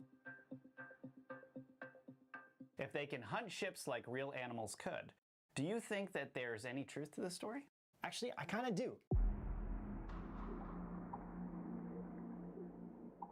Under the oceans, all over the planet, there are monuments and buried cities of far more advanced cultures than our own. Even the artistic and architectural abilities of people in more recent civilizations were greater than what we're making today, like buildings, walls, monuments, and pyramids. And they're still here. Like our buildings just fall apart if there's a rain. True. Today, robots using artificial intelligence are already being deployed underwater. Like one, the automated fish identification platform. It uses machine learning and AI to automatically gather info about fish, learning from it, and then keep learning to become more accurate over time. Then, two, there are groups like IBM launching AI-powered marine research vessels. And three, universities, big oil companies, and militaries have been using autonomous underwater vehicles for decades to map the seafloor. So could machine learning be so advanced that it's been living at the bottom of the oceans for centuries as well? Or even if giant attacking animals from the past were not engineered machines like Disney showed, would a real giant lobster even be possible? It won't work. Run! Go start the motor! Hurry! Well, as of now, the largest lobster ever caught was a whopping 44 pounds and came in at over 3.5 feet long. And what's interesting is that it was over a century old. Lobsters reproduce and grow their entire lives, molting to grow larger and larger. So what if in the past there were ones that grew much, much larger and were much, much older than the 100-year-old ones today, even going back to the time of Atlantis? That doesn't sound like much of a stretch. The fossils of now extinct arthropods were found to have been enormous. Scientists found one off the coast of Morocco that dates back 480 million years and was bigger than a human, ranking among the biggest arthropods that we know of. With hard exoskeletons and segmented bodies that they can shed, these animals adapt to different environments and live a long time. Does this start providing evidence for giant ancient sea beasts like the Leviathan? We'll join Edge of Wonder next time to hear the mind-blowing details you won't find anywhere else. From Leviathan myths to supernatural truths hidden in TV shows to accounts of real satanic worship and more,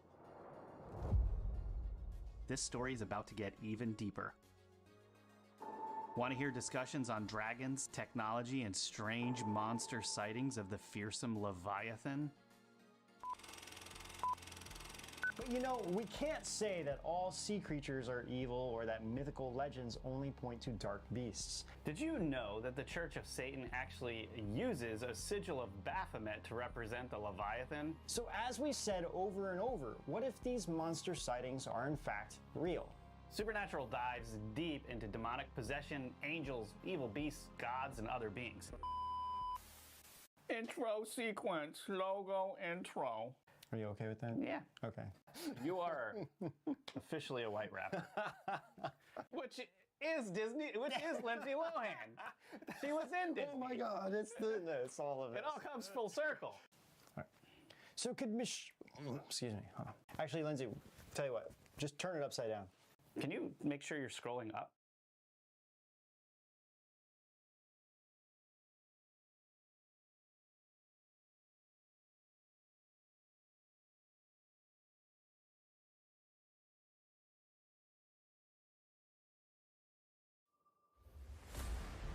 The fearsome Leviathan, primeval enemy of man, destined to appear in the end times, waging war against gods. This sea serpent, dragon, or whale, spotted by sea captains over millennia, this foe hated by heaven and earth, is the Leviathan really just a myth?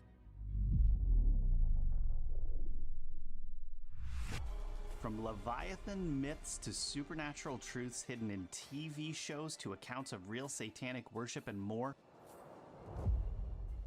this story is about to get even deeper. Want to hear discussions on dragons, technology, and strange monster sightings of the fearsome Leviathan? Join Edge of Wonder for a deep dive into the cryptids of the abyss. The Leviathan seems to be one of the most well-known historic beasts. But what exactly is it? In the biblical accounts, it's a sea monster or a great whale. A demon unleashing chaos and evil on the world. And today, Leviathan is used as a broader term to describe sea monsters in general. So we're going to get into both sides of this thing, from the spiritual perspective and also the sea monster perspective, because we can't really talk about one without the other. Did you know that the Church of Satan actually uses a sigil of Baphomet to represent the Leviathan? Anton LaVey founded the Church of Satan in 1966, the geek, and started popularizing this symbol with a pentagram, goat's head, and the word Leviathan spelled out. The Church of Satan claims that the symbol stems from the traditions of ancient serpent worshippers, that their sigil is the essence of the dragon of the abyss, and that it's also symbolized as an Ouroboros, or a serpent biting its own tail. Now, why would anyone ever want to use that symbol is beyond me, because it represents pure evil. But some people have gone beyond symbols, and the Leviathan madness goes deeper. According to Trevor Ravenscroft, who wrote the book The Spear of Destiny, Adolf Hitler was actually possessed by the Luciferic Leviathan, or the Beast of Revelation. Ravenscroft claims that the Nazis summoned this demon into Hitler's body on purpose, and that it sustained the Nazi regime. And if this sounds a little nuts, we agree. But whether or not Hitler was possessed by the Leviathan is an established fact now that Hitler was interested in the occult and hunting down weapons that would ensure his domination over the entire planet. Definitely watch our Relics of Power series for more info about the specifics, because we went deep into that topic. But speaking of Germans and the Leviathan, we found an account from 1918 of a World War I German U-boat. It was sneaking around the Irish Sea looking to take down merchant ships bringing war supplies to Britain. They hadn't taken down any ships yet, so the captain and some officers went up to the top of the ship for a better look through binoculars. That's when something smashed right into the UB-85 ship with a huge thud. The captain, Gunther Kreck, watched as a sea monster climbed onto the side of their sub. He said that the beast had large eyes set in a horny sort of skull. Quote, it had a small head, but with teeth that could be seen glistening in the moonlight. Every man on watch began firing a sidearm at the beast, but the animal had hold of the forward gun mount and refused to let go, unquote. This thing was so massive that it was forcing the 730-ton sub down into the water. But the problem was that the hatch was still open, so the boat might sink if the sea monster succeeded. So the Germans kept firing at the thing. Finally, the creature left, leaving behind a mangled gun mount and a damaged forward deck that would leave the U-boat unable to go back under. They were basically stuck until the British Royal Navy found them. The Germans were so frightened that they were all standing with their hands up, ready to surrender if it meant getting away from the sea serpent. The British Navy supposedly sank the sub afterwards, so it's impossible to confirm whether there really was such sea monster damage to the sub they were on. But the media has tried to discredit this by pulling up old records from the time where Kreck was interviewed, saying a different version of the story. By some accounts, the U-boat was at the surface just recharging its batteries at night when they spotted the Royal Navy and had to try a crash dive. But the hatch door was open and water was rushing in. The British ship spotted them, opened fire, and the Germans couldn't respond because their ammunition was underwater. Of course, even Krek says that the UB-85, its secret documents and codebook, were all lost as it sank, so there's still no way to confirm the real story. In 2016, engineers thought they found the ship, but since it was about 100 years after the attack, it didn't reveal any secrets.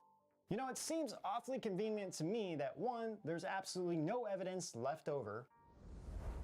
2, that the attack happened right in a location known for a sea monster sighting off of Ireland and Scotland.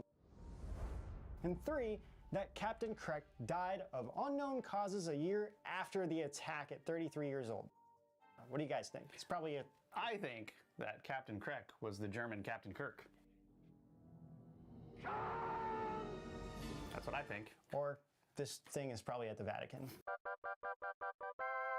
Probably. Probably look there. Or both. Or both.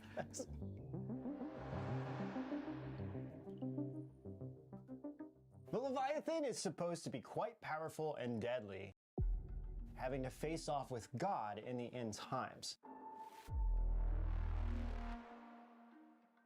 And that brings us to the next pop culture reference that really does their research into lore, myths, and the occult. The CW show Supernatural. Supernatural dives deep into demonic possession, angels, evil beasts, gods, and other beings.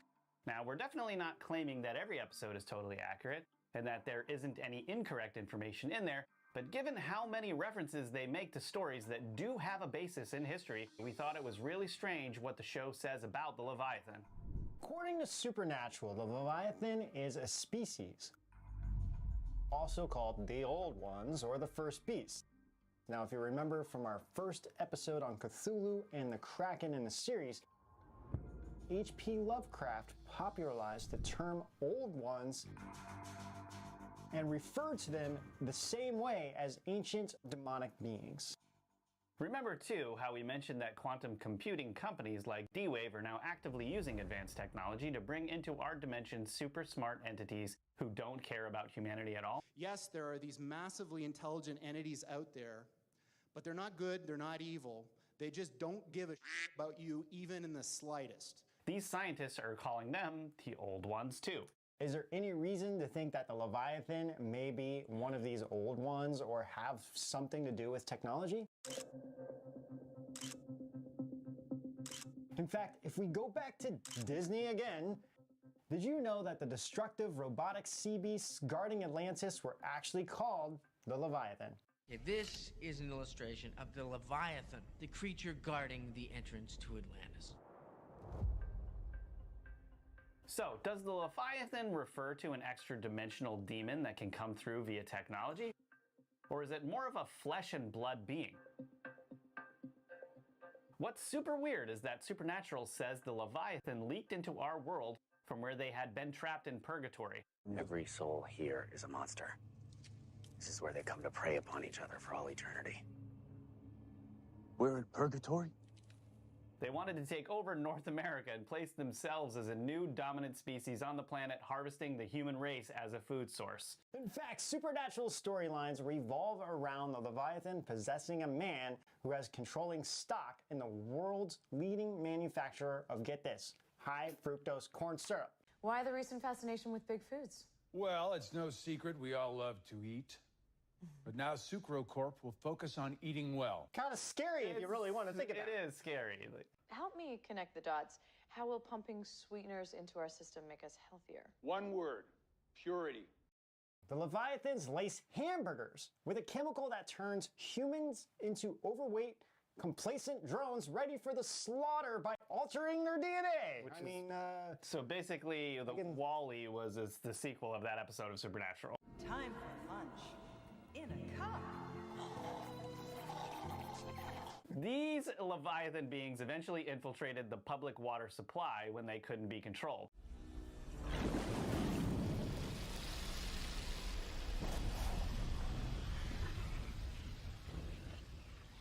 Oh, hell. But why do we care about this supposedly fictional story? Well, we have this show saying that the end times demon Leviathan has infiltrated food, water, powerful companies, and powerful people in order to take over using science, transhumanism, and pure evil to do it. Does that sound like anything we see today? No, not at all. No, not at all. Just check out our Big Food Agenda series for more on the sugar marketing alone. But in history, we hear of mighty Hercules having to kill the many-headed Hydra. We hear of Odysseus fighting the many-headed Scylla water monster that attacks ships. We hear of Thor defeating the sea serpent Jormungandr.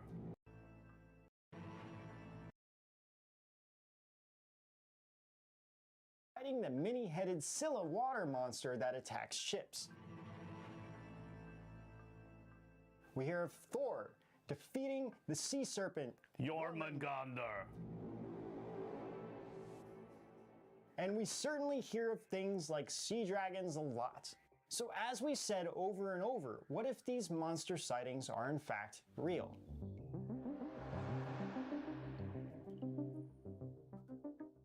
Some interpretations of the biblical Leviathan are that it's not just a run-of-the-mill sea monster, but a dragon. And again, we went to see what kind of reports there have been over the years, and we found lots. In the Southeast Vietnam Sea, there was reportedly a 60 to 150 foot long brown and yellow sea creature called the Con Rit, or Vietnamese water dragon.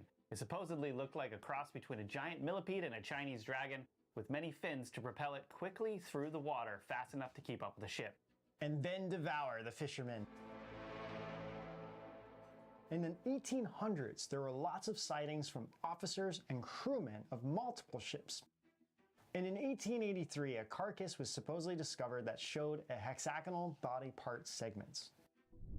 This thing was also compared to a giant crustacean like the segments of a lobster, or it even having a lobster tail.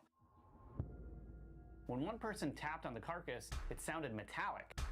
Now, even though this one doesn't seem to be guarding the site to Atlantis as much as just being destructive, this sounds like another indicator that a leviathan or a giant crustacean being may actually exist. What have we here? It's a sparkly, shiny... Wait a minute. Oh, it's a human. But you know, we can't say that all sea creatures are evil or that mythical legends only point to dark beasts. In the Eastern traditions, there are also good sea dragons, for example. Where we get into dangerous territory is when beings are attacking humans or wanting to be worshipped or possessing people in these tales. Well, these episodes about the cryptids of the abyss have been pretty dark, but there are positive beings that we've researched too. Yeah, did you know that Ben Franklin saw a mermaid? And did you know that mermaids are depicted in old maps? And did you know that strange part human beings have been seen in the ocean for over a millennia? Well, we'll get into all of that next.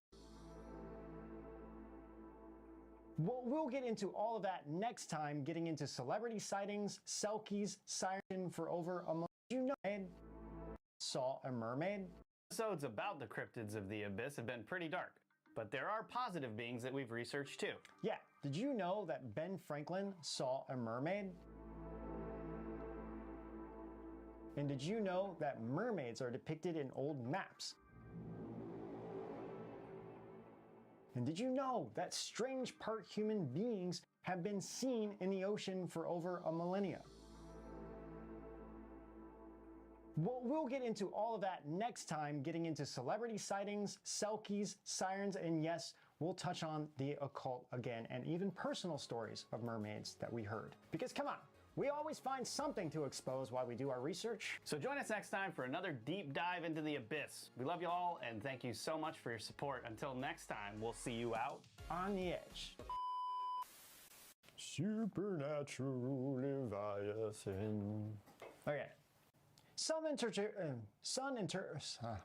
Did you just make a song out of the Leviathan? I did. It's weird. I can make a song out of anything. Clearly. Did you just make a song out of Leviathan? Until next time, we'll see you out on the edge. Supernatural Leviathan. Okay. Sorry. Did you just make a song out of the Leviathan? I did. It's weird. I can make a song out of anything. Clearly. Anthony LaVey founded the Church of Satan. Anton.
Wait, Ben, are we really doing this? Are we finally making a new Edge of Wonder episode about the secret world of Tartaria? Yes, Rob, we are.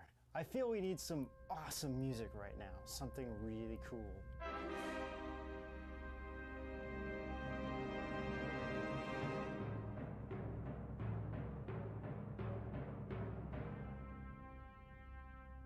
In the days of old, with a future that rests on the horizon, we join together once more to create awesome Edge of Wonder content. That was a little over the top, but all right. You mean like over the top with like Sylvester Stallone? Wait, you gotta. There's that scene, you know what I'm talking about? Over the top. Yeah. But really, I think we kind of need a more normal intro. Like, welcome back, everyone, to Edge of Wonder.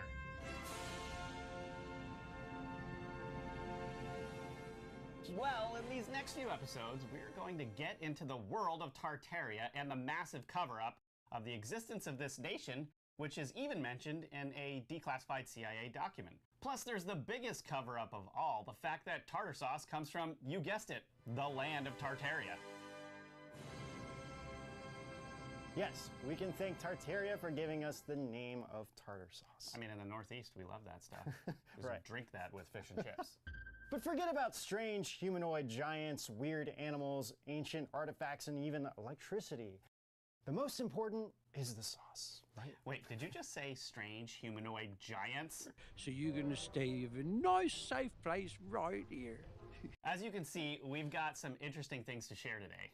We will also explore how this nation of Tartaria seems to lead in technology and was on all old maps, but then suddenly seemed to vanish.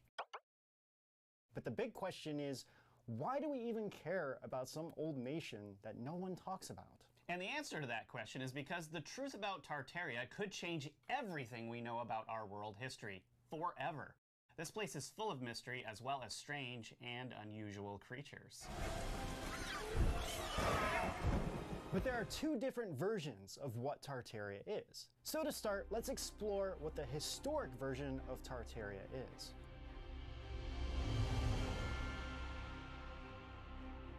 What is Tartaria? To answer this, we need to go back into the past and show what the mainstream historical account says. What can be proven is that Tartaria is connected with the Mongol Empire. According to many old maps, Tartaria, or Tartary, was a region that spans what is now Russia, most of Asia, and even some parts of the Middle East, such as countries like Turkey and even parts of Europe. But it seems that what is now Mongolia made up a large portion of Tartaria. For example, there is a map created in 1684 showing a large area of Tartaria, but China and India are not on it. Now, according to the Encyclopedia Britannica and Wikipedia, Tartaria is not a nation, but just an area that was more of a blanket term for the whole thing. But when we really started to research this region, it seems more than just a general term for Asia, and a lot of things were not adding up to the official historical version of Tartaria. One of the oceans was even called the Tartarian Sea. We found a treasure trove of old maps on Russian blogs. These old maps also show things that everyone seemed to either ignore or think are fiction. Check out this map from 1676 by Robert Greene. It shows centaurs in Africa. There's also one from 1493 showing a humanoid creature with a long neck, with a face of a human, but having a beak like a bird. Yeah, pretty weird stuff. And as you can see from that map, it shows many different and strange humanoid-looking creatures. The one with many faces for sure is one of the weird ones, but this kind of thing isn't just on a few maps. Many old maps had a lot of these types of drawings. Giant sea monsters are drawn on many of them as well. So were these all works of fiction, or is there more to this? We will come back to all of this and these weird monsters. For now, let's get back to the Tartaria in the history books and maps. Based off of old maps, books, and even early 1900 photos, Tartaria had its own language, clothing style, belief system, and even seemed to have an advanced form of technology such as electrical power. And don't worry, we'll get into that a little bit later. In fact, in one old book, Tartaria has a landmass of 4 million square miles, and we can find evidence that Tartarian tribes existed since the 4th century. They were mostly what is now in the Russian area, and it seems that Genghis Khan united, or conquered, these territories and nations and created the Mongol Empire in the 13th century.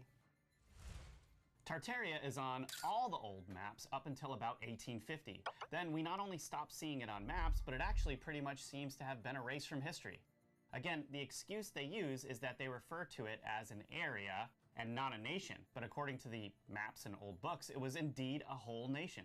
Tartarians also had their own flags, one of which was a dragon and the other an owl. But there is a story behind the owl symbolism, which is actually about Genghis Khan himself. The book The Parlor Menagerie was written by John Hogg in the late 1800s, which documented the characteristics and habits of various animals found in the world. But it also documented this crazy story about Khan, who was the first emperor of Tartary. So Khan was being chased after a battle he had lost and ran into a bush to hide. He noticed that an owl was sitting on top of the bush and didn't fly away when it saw him.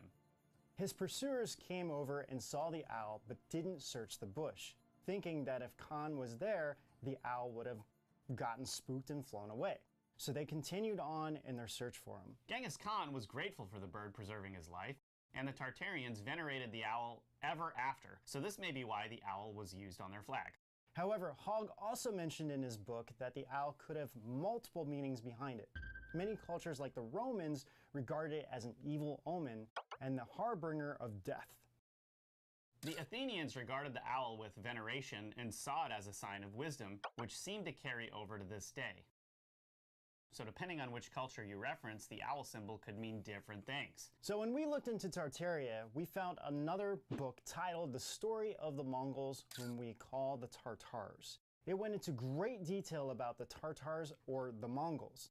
Everything from the way they look, to their eating habits, clothing, laws, religion, government, and military.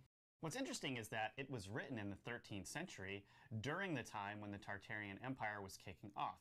So this is really an interesting source. It mentions that the Tartarians originally came from what is now the Russian region and moved into Mongolia, basically. But one of the most shocking accounts in the book about the Tartars, or the Mongols, is that they mention cannibalism. Yeah. It said that they regard anything which can be eaten as food. There's like dogs, wolves, foxes, horses, and when food was difficult to find, they would eat human flesh. So basically modern day China. Yeah. For the CCP. I'm talking about the CCP, not Chinese people. Yeah, not Chinese people. CCP.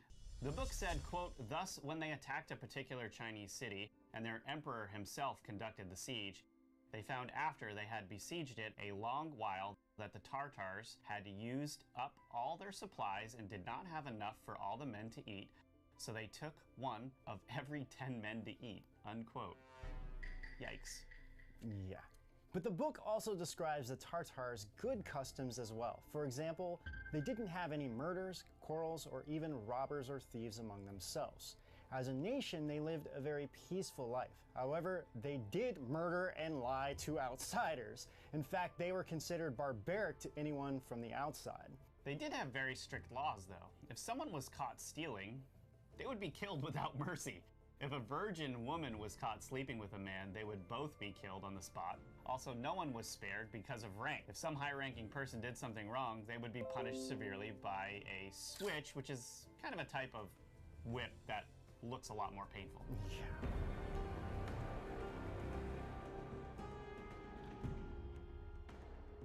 The Mongols or Tartars believed that they were destined to rule the earth, which is probably why they sent convoys all over the world to explore.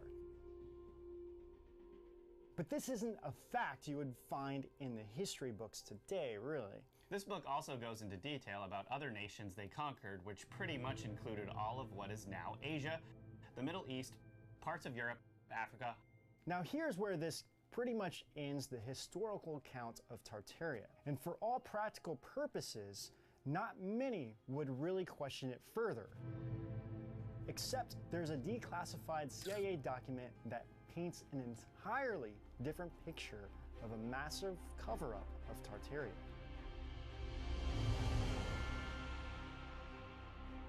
Some believe that Tartaria actually had a connection with Atlantis,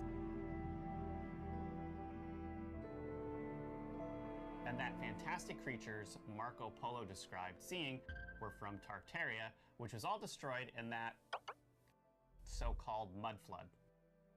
The idea is that instead of water, a massive flood of mud comes in and buries everything. So even if one part of this were true, it would rewrite our entire history of what we know about our world. Remember, Tartaria seemed to disappear around 1850, but do you know what else came around that time? Well, Darwin's theory of evolution. And if you follow everything that Marco Polo described seeing during his travels throughout Tartaria,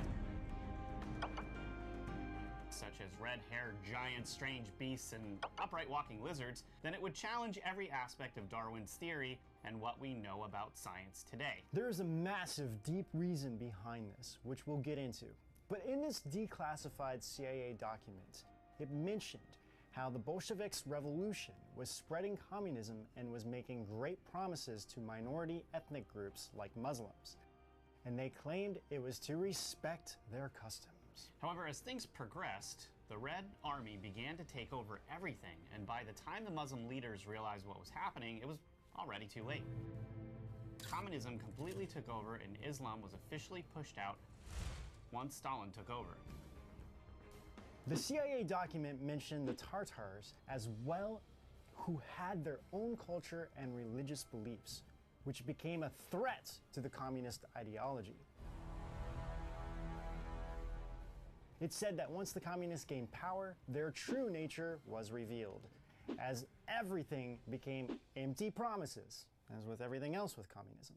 The next step was to destroy any deep religious ideology. The craziest part of this long document explained how the Soviet communists changed history or would prevent any publication of history that they didn't agree with.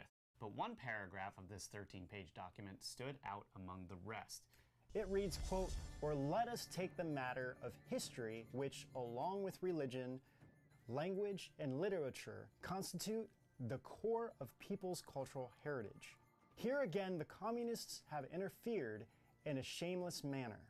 For example, on the 9th of August, 1944, the Central Committee of the Communist Party, sitting in Moscow, issued a directive ordering the party's Tartar Provincial Committee to proceed to a scientific revision of the history of Tartaria, to liquidate serious shortcomings and mistakes of a nationalistic character committed by individual writers and historians in dealing with Tartar history." It goes on to say, in other words, Tartar history was to be rewritten, let us be frank, was to be falsified in order to eliminate references to Great Russian aggressions and to hide the facts of the real course of Tartar-Russian relations.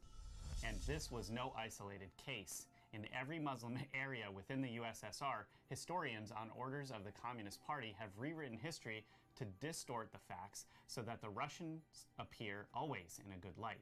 Needless to say, histories which present the facts truthfully have been withdrawn and destroyed so that the present and future generations of Muslims are forever denied the chance of learning the true facts of their nation's past. This is pretty heavy, right? Yeah. Really heavy. Complete, like, ridiculous rewriting of history just to suit what they want, you know? And it makes you wonder what else they're rewriting, right? So because the history of Tartaria challenged the fundamentals of communism, the history was erased and changed to hide the truth about this nation. If that wasn't crazy enough, there is even more to this.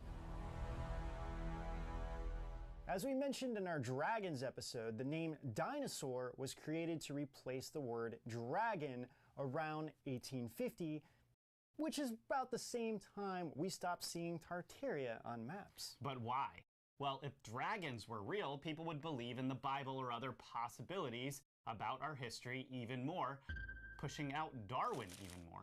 Or if it were true that giants existed, wouldn't it also debunk Darwin's theory of evolution being 100% true? Yeah, we believe this is the why of why Tartaria is covered up.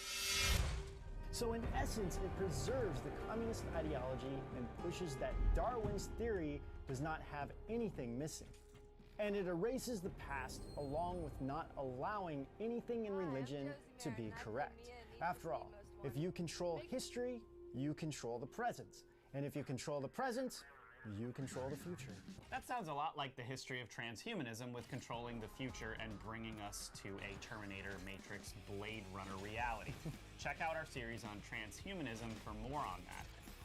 But speaking of modern times, in 2013, Vladimir Putin also declassified documents related to Tartaria.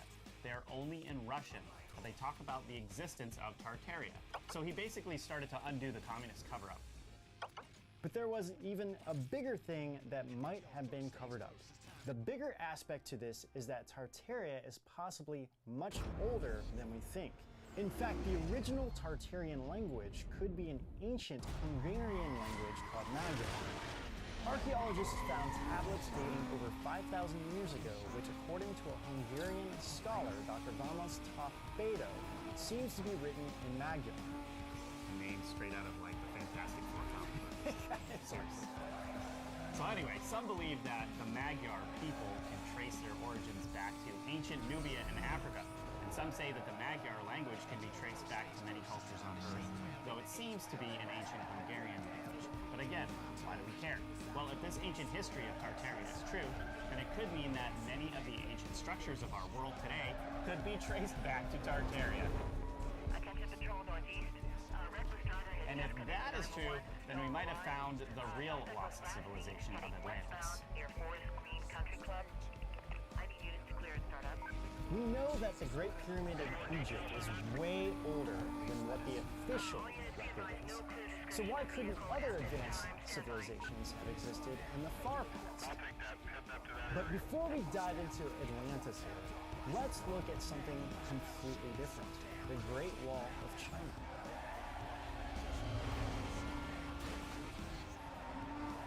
No one actually knows who originally built the Great Wall. Historically, there were fortifications on the wall that were constructed around 700 BC. It wasn't until centuries later when the first emperor of China, Emperor Qin, unified the forts and constructed the walls and extended it. But the big question is, were parts of it already long there as a wall?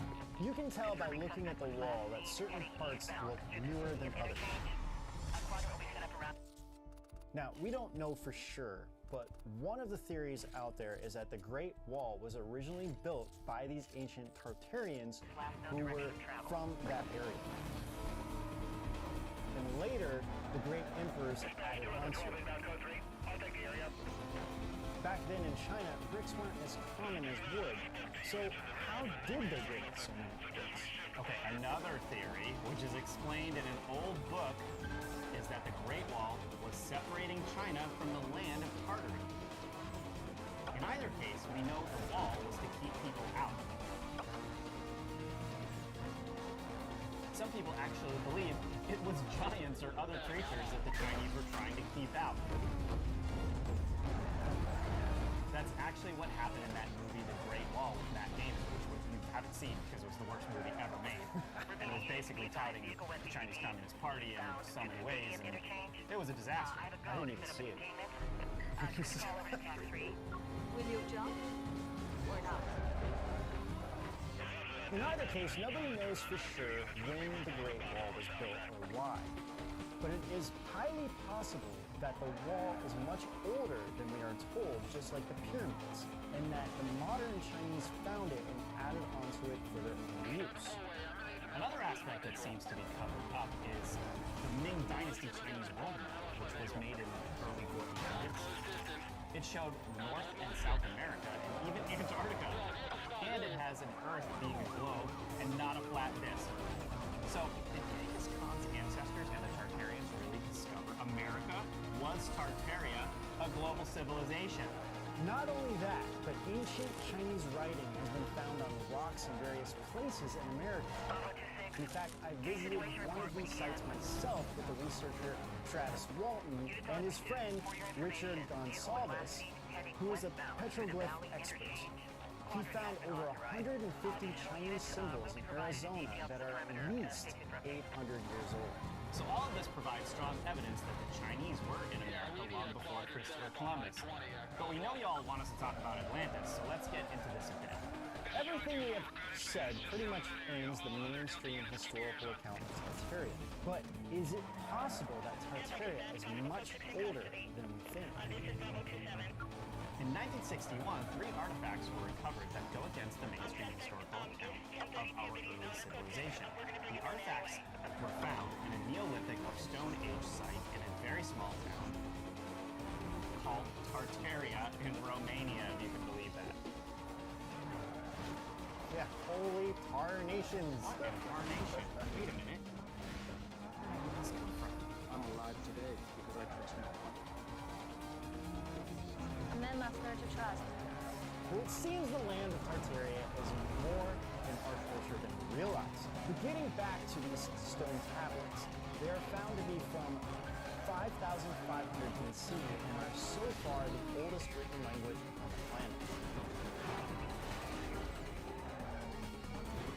They predate even ancient Sumerian writing, which is typically thought to be the oldest, although Ben and I have to disagree here. There are caves in different parts of the world where drawings can be traced back by 30,000 years or more. But the mainstream science and history, this is one of those things that gets placed in the mythic bucket and forgotten.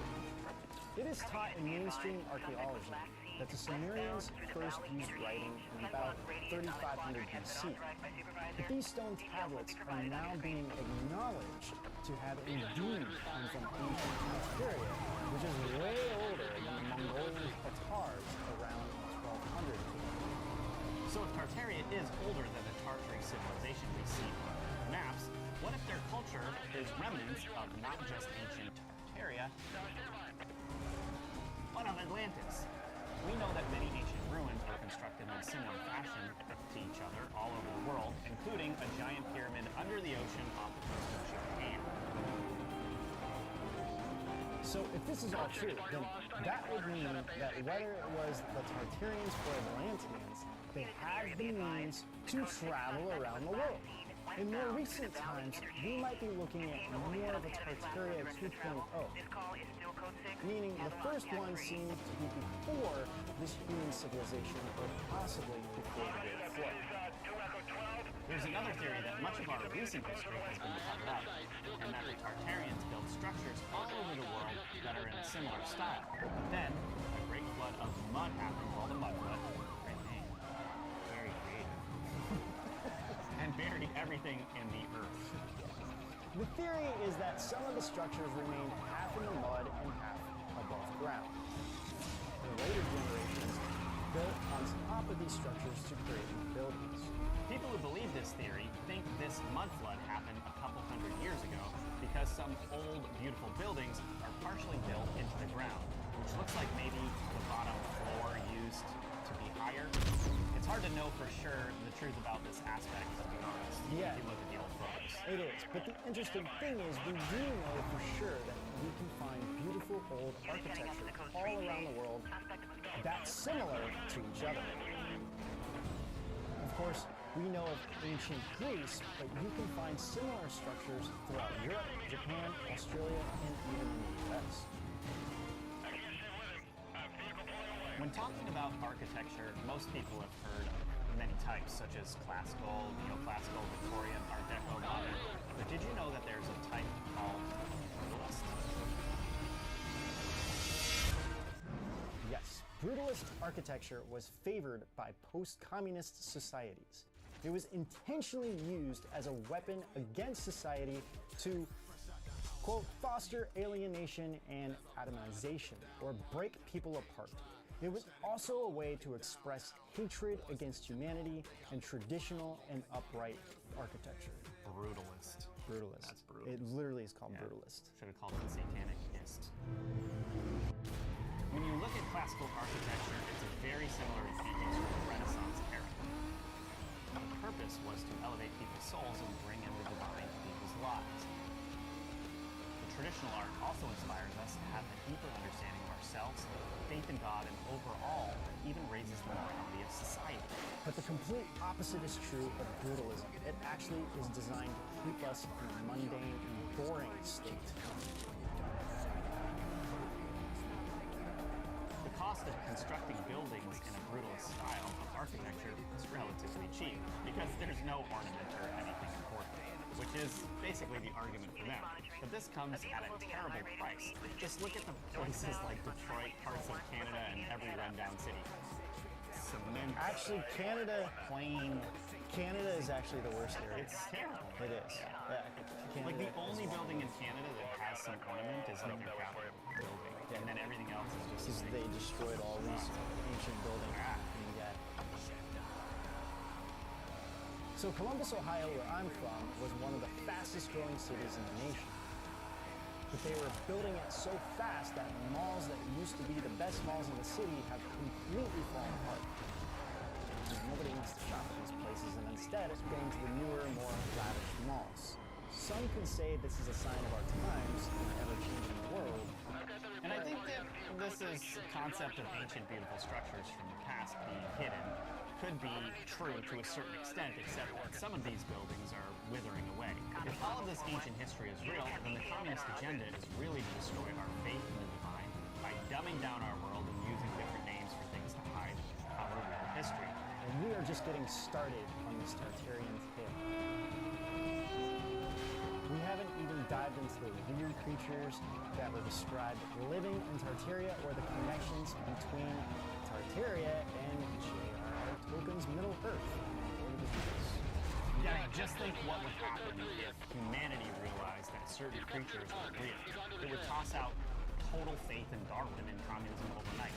Maybe there is an agenda there, which is why the CIA saw Tartaria's existence being deliberately covered up by the communists. And the question still remains, did the mud flood happen? Did it happen sooner than people think? What really happened to Tartaria? And Rob, we didn't talk about the advanced technology yet either. All of this we'll explore in the next episode. We'll dive deep into the secret world of Tartaria. So stay tuned because you don't want to miss us talking about the red-haired giants who don't have a head and just have a big face on their chests. What the heck? We love you guys, and until next time, we'll see you out on the end. Bravo 4-1. Please Back that hard farce. So to start, let's analyze the how the Bolshevik revolution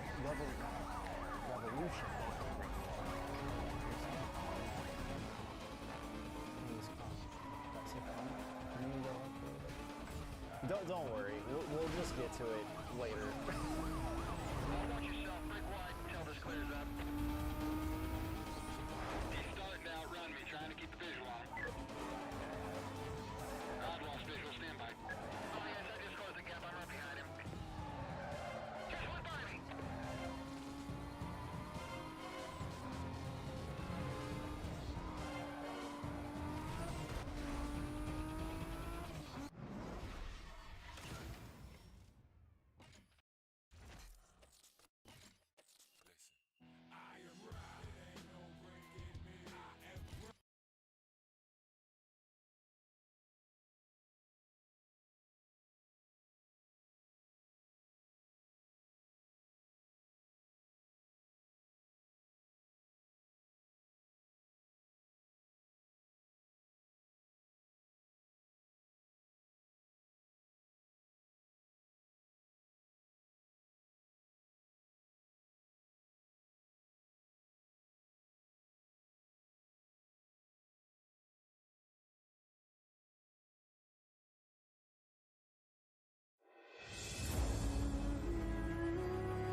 Welcome back to Edge of Wonder. We got double guns here. We're your hosts. I'm RoboCop, Robbo, and this is Uncle Ben. He makes good rice. Well, you know what they say, Rob. With great flour comes great rice responsibility. Rice-sponsibility? That was the... Man, we really are back in the studio. Of course, it is an Edge of Wonder without Ben's grandpa jokes. Well, everyone, we wanted to continue where we left off in our last episode about the secret world of Tartaria. Was it an ancient land lost in time like Atlantis? Was it covered up in modern times by communists because they didn't want us to know that red-haired headless giants were real? Seriously, that sounds like some kind of mutant that Spider-Man would face. But before we get into all these weird creatures, let's dive into the idea of the mud flood.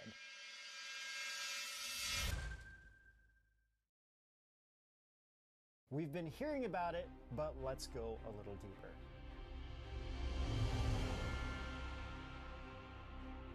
Some people think that there was a mud flood a few hundred years ago that was a great reset of history. And they think that a lot of our own history has been covered up. We wanted to show some photos of what people believe are proof of a mud flood. Take a look at these old buildings. A lot of buildings look crooked and surrounded by mud. The question everyone who is into this mud flood theory asks, were they already designed this way, or was the bottom level actually above ground originally? It seems that some modern buildings were constructed on top of previous structures that were already there as well. A lot of what people think is ancient Tartarian architecture have domes. We can find this all over Russia as well as in older buildings in America. Many government buildings in the US and Canada have these dome tops to them. So why don't we make things this way anymore these days? Some say it's because these are old and outdated. Others say the cost now is basically too high. But it also seems that it creates too much of a beautiful aesthetic with a divine-inspired feel. Think about architecture and history. Many Renaissance paintings depict various heavenly scenes, and many of them do have grand structures. There are great halls, giant pillars, marble staircases, and overall just beautiful architecture. But through communism and the ideas of people like Hitler, we have rebuilt much of the old structures in a more brutalistic style. Did you guys know that even New York City's famous Penn Station was rebuilt? The original Penn Station was very similar to Grand Central. It's beautiful. Yeah. It was massive, had great halls with pillars on the outside.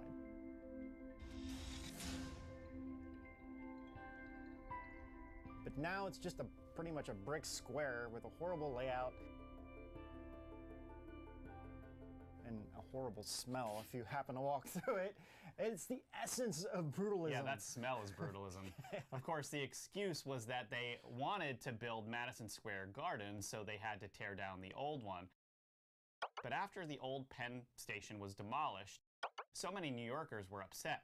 They were so upset that they saved Grand Central from having the same fate. But looking at these grand structures, we can find so many similarities in history. And not only that, but most of these structures are in the sides of mountains or have been buried in the earth. There are a few examples of these structures, such as here in Petra, Jordan. Not only are these ancient structures similar to what we find in the West, but the doorways in these buildings are massive. If this picture looks familiar, it is because it was used in Indiana Jones and the Last Crusade. But the real question is, who built this? And why does it need a doorway at least 36 feet high and windows nearly the same height? Could this be one piece of evidence that these were once homes to giants? Or could the fact that the buildings are enclosed in dirt suggest that at one point they were freestanding, but due to a mud flood, became encased in dirt, which looks like a mountain? Of course, we don't know for sure, so let's just take a look at what we found and what some possibilities are. The Great Pyramid of Egypt also has a doorway that is massive and even seems to have another structure under it. We know the bricks used for the pyramids are huge, bigger than the size of an average human. There are all kinds of theories on how it was built. I mean, aliens, slaves, supernormal powers, advanced technology, time-traveling Ben and Rob taking a tour of the past. But the thing is, it's impossible for humans to build this kind of pyramid today, even with our modern technology. We could construct something similar looking, but these stones were so precisely fit together that a human hair couldn't even fit between the stones. But for a much larger human like a giant, I mean, moving these stones around would be like humans just stacking normal bricks on top of each other. Then we have the Ollantaytambo ruins in Peru with a staircase so massively huge it is nearly impossible to climb up. If giants didn't exist, then why build such a staircase? Of course, some say this isn't a staircase at all, and there are smaller staircases next to it, so it is kind of hard to say if those came later. But if we don't know for sure what it is, then why are we bringing it up? Well, the important part is to ask questions about what we are told about our history when we find things that could affect that history. Let's take a look at the site Cadu Vecchio in Sardinia, Italy. This place is literally called the Tomb of Giants. It was built between 1800 and 1600 BC. The giant monolithic rocks were placed there and carved, but in ancient times, it would be nearly impossible for average-sized humans to do this. Next, let's head over to the Temple of Bel, or Baal of all places, in Palmyra, Syria, which was built before the Roman era and was thousands of years old before ISIS bombed and destroyed it.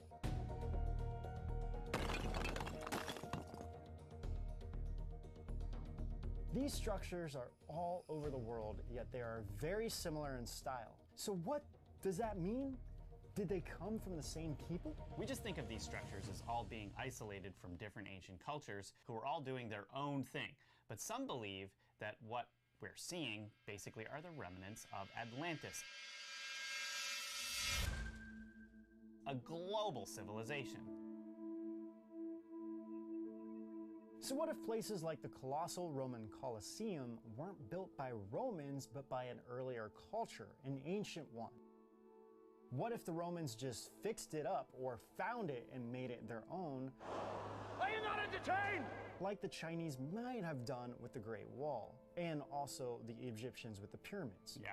Of course, no emperor would admit that someone else built either of these things, really. But let's not jump to any conclusions here, since honestly we have no idea. We're just asking questions because, just like suppressing the fact that giants were real, there seems to be a massive cover-up of world history going as far back as ancient times. We know for sure the communists covered up the true history of Tartaria because it was in a declassified CIA document.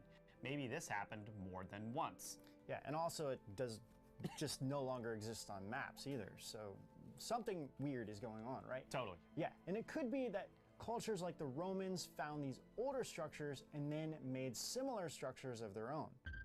For example, they found the Great Pyramids and built smaller ones nearby, which seems to confuse historians, or the historians purposefully left out these details. Just think of all the sites, ruins, and artifacts out there that could be hidden from us. But now we think we understand why. It was to push this communist way of life in order to have more control, and at the same time, try to disprove that any traditional stories were real. The CIA basically said that themselves in the document, which we were into in part 1 of this series. When people don't believe in God or the divine anymore, it is so much easier to control them. We are seeing this being played out today when we pretty much watch anything on TV these days. Yes, there's so much that isn't out in the mainstream that actually questions everything we're being told about the evolution of civilization. Like another ancient site, Göbekli Tepe, Turkey, which dates back to at least 8000 BC. There are massive stone pillars carved with scenes of animals, with one pillar weighing up to 10 tons. It's been suggested that this is a place of worship or some kind of temple, but no one is really sure. Or if they do know, they're not saying anything. Then, of course, we have Stonehenge, which came at least 6,000 years after the Göbekli Tepe. The first thing that's weird about Stonehenge is that the stones there aren't actually found in the area. They had to come from far away. Again, for a giant, lifting these stones isn't that big of a deal, or if they were some other kind of technology we haven't heard about. So we are talking about a lot of ancient stuff, but what about more recent history and the idea of this mud flood? Here are some photos that show more modern buildings that seem to have an older structure that they were built on top of. Some of these can be explained by maybe a flood in more recent times. However, some do seem like ancient sites that were found and used as a foundation to build more structures on top of them. A popular theory going around online is that somewhere in the past few hundred years there was a big event that happened, which caused a great reset in architecture and design and buried the past. There are also theories out there that some of the great city fires in history were set on purpose to hide the truth of the past. Of course, we couldn't really debunk or confirm this, and it doesn't actually matter because whether it was on purpose or not isn't really the point. Right, like the Great Fire of London in 1666, which is kind of odd in itself, considering 666. It destroyed much of the city, including people's homes and other structures. But the point is, were there any ancient structures that were burnt to the ground which we never know about? Yeah, or buried underground with other more modern buildings built on top. Many old buildings, especially in New York and London, and nearly all older cities from all over the world, have a bottom row of windows that seem to be partially buried below ground level. The official explanation for this is that it is an accumulation of dirt or debris which builds over time. Oh yeah? Really? Yeah. So buildings just look as if they're either sinking or being buried, but what were the city dwellers in every major city doing? Were they too lazy to pick up a broom and just like sweep and, you know, after like 50, 75 years? I think personally it was a weather balloon. Who could forget that homemade flying saucer in 2009? We know that an ancient wall was found in the Californian foothills of the Bay Area. The wall spans a massive 50 miles and reaches up to 8 feet tall. This isn't something that the Native Americans built and is older than 500 years, based on rock samples. What about places like Mount Shasta in California where I was this summer? What has it been happening to me this trip? But as you can see, so this was all an ancient Lemurian temple. I have a video of being on top looking at ancient structures that seem to be from a previous civilization. There's also, of course, one of the more majestic places in America, the Grand Canyon. This area has a treasure trove of ancient artifacts and remains that aren't being addressed in the mainstream. In 1909, a story in the Gazette newspaper ran an article titled "Exploration in the Grand Canyon." It featured an archaeologist working with the Smithsonian Institute, and he made a shocking discovery. He found that a mysterious cavern carved in the solid rock was of Oriental origin, or possibly even from Egypt. That's crazy. Yeah, they found a tunnel system spanning a mile underground and about 1,480 feet below the surface, which led to a massive chamber. It had many passageways connected to it. The article references that the tunnels were like spokes of a wheel. They also found weapons as sharp as steel and copper instruments, showing they had advanced civilization. Some believe this was the Native Americans, which could be true, or what if it was an entirely different group or race of people? They also found evidence of copper tools in America as far back as 7500 BC. Now, as for this cavern, it's now sealed off. It's on government land. How convenient. And no visitors are allowed and will be severely punished if caught. Yeah, so it doesn't make any sense, right? So obviously, if they are being this serious about it, it is more than likely that there is something else that they found, but they won't say. If it is just an old site, then why haven't like an Area 51 type of security there, right? Well, in that article, they mentioned that They found shrines and statues of Buddhas meditating sitting on lotus flowers. This is something we see in the East everywhere, not something we normally see when talking about ancient cultures in America. Right, like Native Americans, Right. like they wouldn't have Buddha statues sitting on lotus flowers. But they also found hieroglyphs that weren't from Native Americans, but are actually similar to those found in the Maya culture in the Yucatan Peninsula, and possibly even Egypt.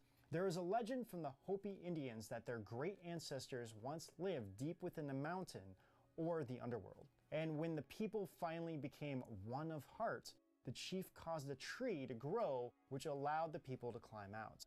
Even though this article ran in 1909, the Smithsonian is now saying that they have no record of this ever happening, and years later, articles have come out trying to debunk this. But we found the weirdest evidence of all. In Disney's animated Atlantis 2, they go to a desert area with a canyon where the artifacts and remains of ancient civilizations are hidden. An artifact of a giant Atlantean guardian is there with writings from every culture, carvings in walls, and it's all exploited and covered up. I mean, this sounds like a totally fictional story that definitely has no truth to it. Right. Can you imagine that? Like Yeah. finding something like that? Maybe that's, you know, I mean, we don't know. how much did this happen in the 18 and 1900s? is the Exactly, question. exactly. So if the Native Americans didn't build some of these structures, who did? Well, now it is time to get into what you have all been waiting for. Giants.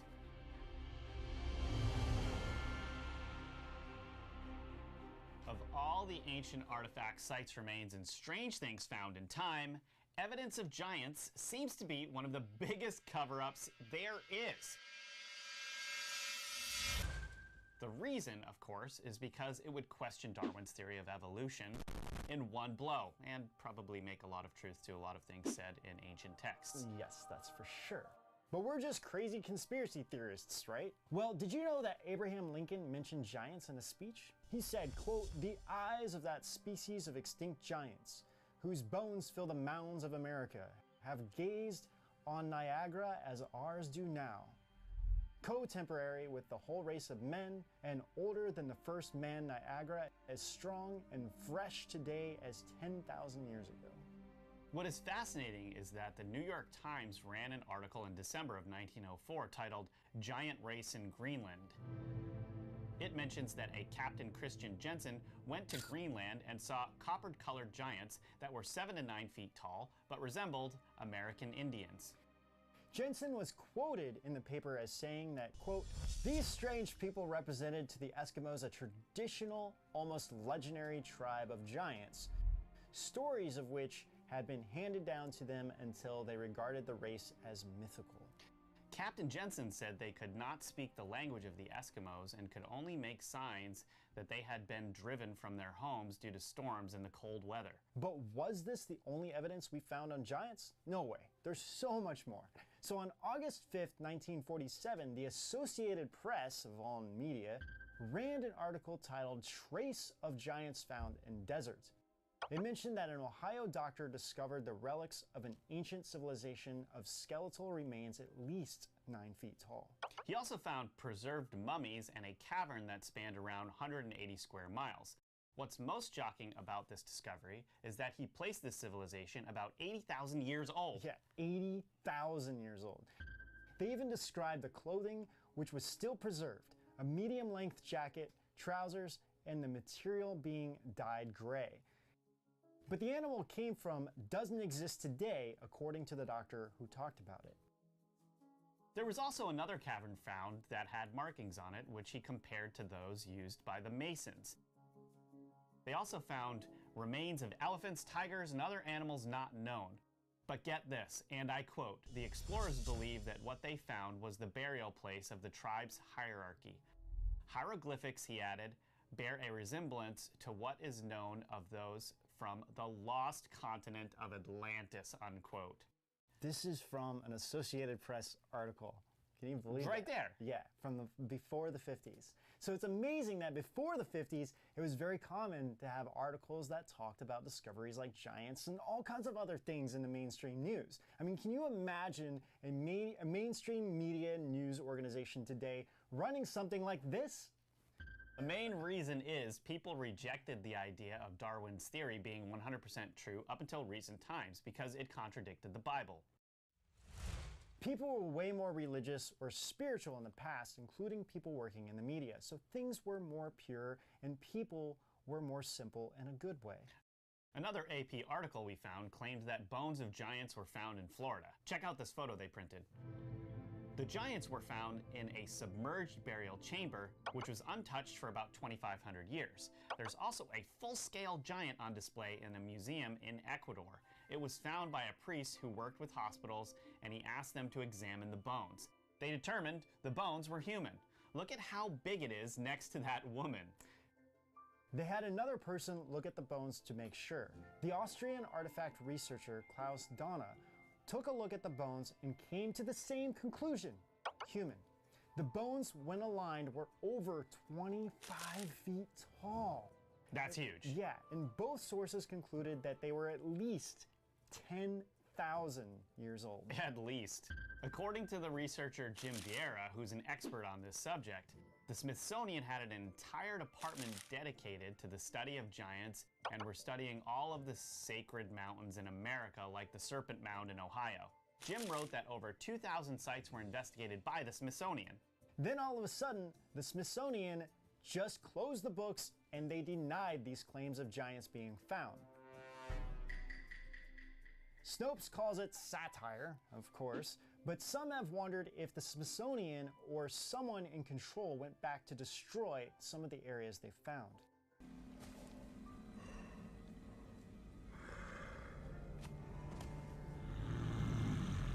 Since we're deep into the subject of giants now, there was a massive, super old footprint found. We're talking about millions or possibly even a billion-year-old footprint that is about 4 feet in length.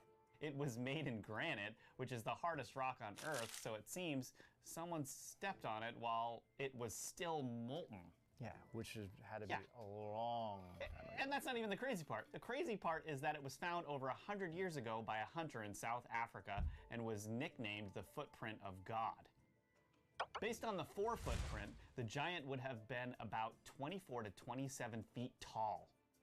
There are also no chisel marks, so it was really created by someone stepping on it. And if that just seems impossible or too long ago for you, well, there is another ancient rock that was found with a footprint, but inside the footprint is a trilobite fossil. And get this, trilobites existed about 500 million years ago. They're now extinct. This print was found by a man named William J. Meister in 1968, and he didn't know what it was until he broke open 2 pieces of slab stones, revealing the footprint and the fossil inside. It was found in Antelope Springs, Utah. This just goes to show that a lot about our history isn't known to us and might even be covered up. But okay, you might be wondering, why are you talking so much about giants when this is a series about Tartaria?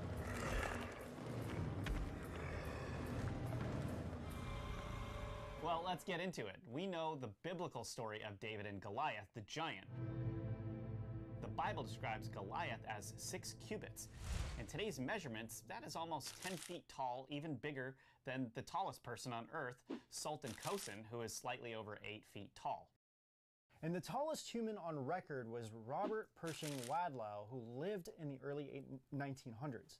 He was 8 feet 11 inches tall, and we're bringing this up because that's not that high compared to what is being found. Well, no, and most average humans are anywhere from 5 to 6 feet tall. Right, exactly. Right? Okay, well, besides these more modern stories, there are many images and drawings that represent Tartaria having giant humans. Look at this one, which shows a northern Tartary woman at Lhasa. This was created in the 1740s. There are many works of art showing giants as well, such as this painting. There are also images like these which show a giant deity-like person named Shenomeo who was revered by the Tatars. This could also be a kind of statue, but to be fair, it is interesting that the great halls that are in these photos are also massive with giant pillars and everything else, so it's hard to say. Yeah. There are so many stories and legends of giants in nearly every culture and in almost every country.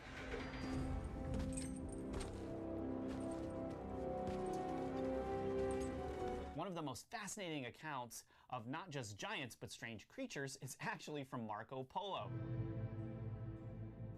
He traveled around all of Tartaria over the course of decades and reported what he saw that were basically miraculous creatures. He saw weather manipulation technology and fantastic feats that seemed like magic. Marco Polo told about the giants of Zanzibar, where he said that the men are large and fat, but are strong as hefty giants. He said that they are so strong that they can carry as many as 4 ordinary men and eat enough for 5 full-grown men. Me. That would be like... That must be me. Marco Polo also described their culture, dress, and how they rode into battle on elephants and were not afraid of death. Marco Polo also described some very unusual things, if all of this weren't enough, such as dinosaurs and very strange people. But this isn't the end of giants. Yeah, just like I was saying before, they've hidden so many things from the Bible, right? Exactly. I mean, that's partly why I think a lot of the giants has been covered up. It goes along with Darwin's theory of evolution, and I mean, it would contradicts it, and it proves the Bible. Yeah, they would prove too many ancient texts. Exactly. So there are also the Biome giants. These are the strange humanoid creatures with no head, but a giant face on the chest. It sounds crazy, but they are drawn on a few different ancient maps. Jabba the Hutt comes to mind a little bit here. So weird. Look, Jabba, next time you want to talk to me, come see me yourself. Don't send one of these twerps. I know this sounds a little out there, but don't worry. We're going to get more into this in our next episode, where we'll talk about weird creatures and unusual things that Marco Polo saw, including unicorns in the land of Tartaria. I'm also super excited to get into the monsters of Tartary. For a quick sneak peek, check out a drawing of this creature which was sent to a German Jesuit scholar named Kircher. It's super weird. It has a human body with a horse-like neck, but with the head of a human, but something like horse ears or something. It's weird. The insane thing was, it actually looks like this person was posing for the drawing. Yeah, he was like, hey, try me. And then it was sent to a my huge neck. Yeah, and it was sent to this Jesuit scholar. Like, what? I mean, hey, bro, look what we found in Tartary. It would be like, you just say, hey, look, here's this drawing. Like, why? I wouldn't just send a random drawing. Like, hey, check out this drawing I made. I'm gonna send it to this scholar guy. I'm just trying to think like what the purpose of Jesuit. A gigantic neck like that would be. It's so weird, right? It's like, were they eating off trees? Yes. I mean, high fruit, guys had to reach. But this is just one of so many weird creatures that are found on old maps, including ones drawn in Antarctica. But it looks like a lush rainforest full of all different kinds of creatures, even dragons. All this and more we'll explore on our next episode of The Secret World of Tartaria. And thank you so much for watching. We hope you like this Edge of Wonder content with your 2 favorite goofballs, and we can't wait to have more for y'all. So until next time, we'll see you out on the edge. We're having a hard time with this not scrolling. And part 2. Buildings look crooked, which also had giant pillars. Wait, no, it still has. Why am I saying Palmyra.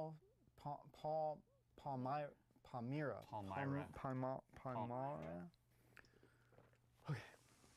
It is now sealed off. Sealed off, sorry. Oh.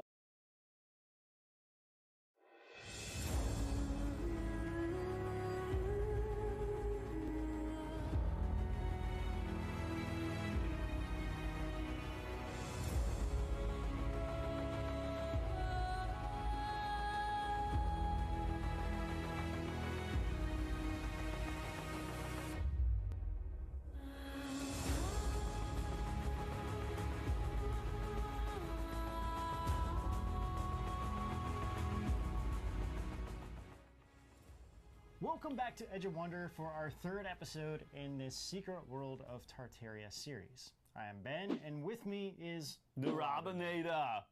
Well, you guys, get ready for some Tartarian monsters in this episode. Something you have all been waiting for.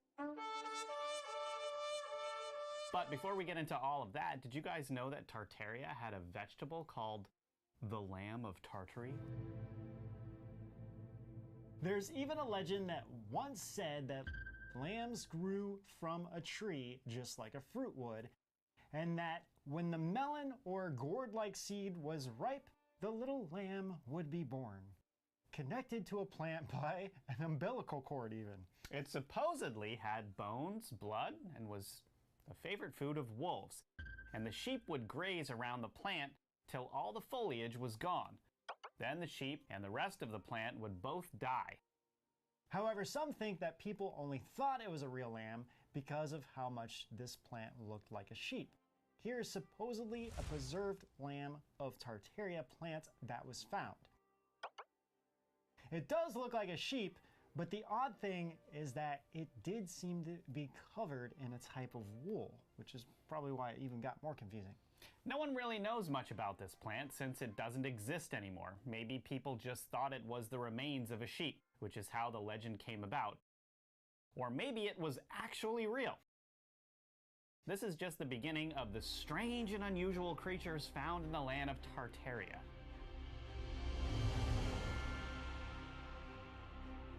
In the previous episode of this series, we talked a bit about Marco Polo's explorations.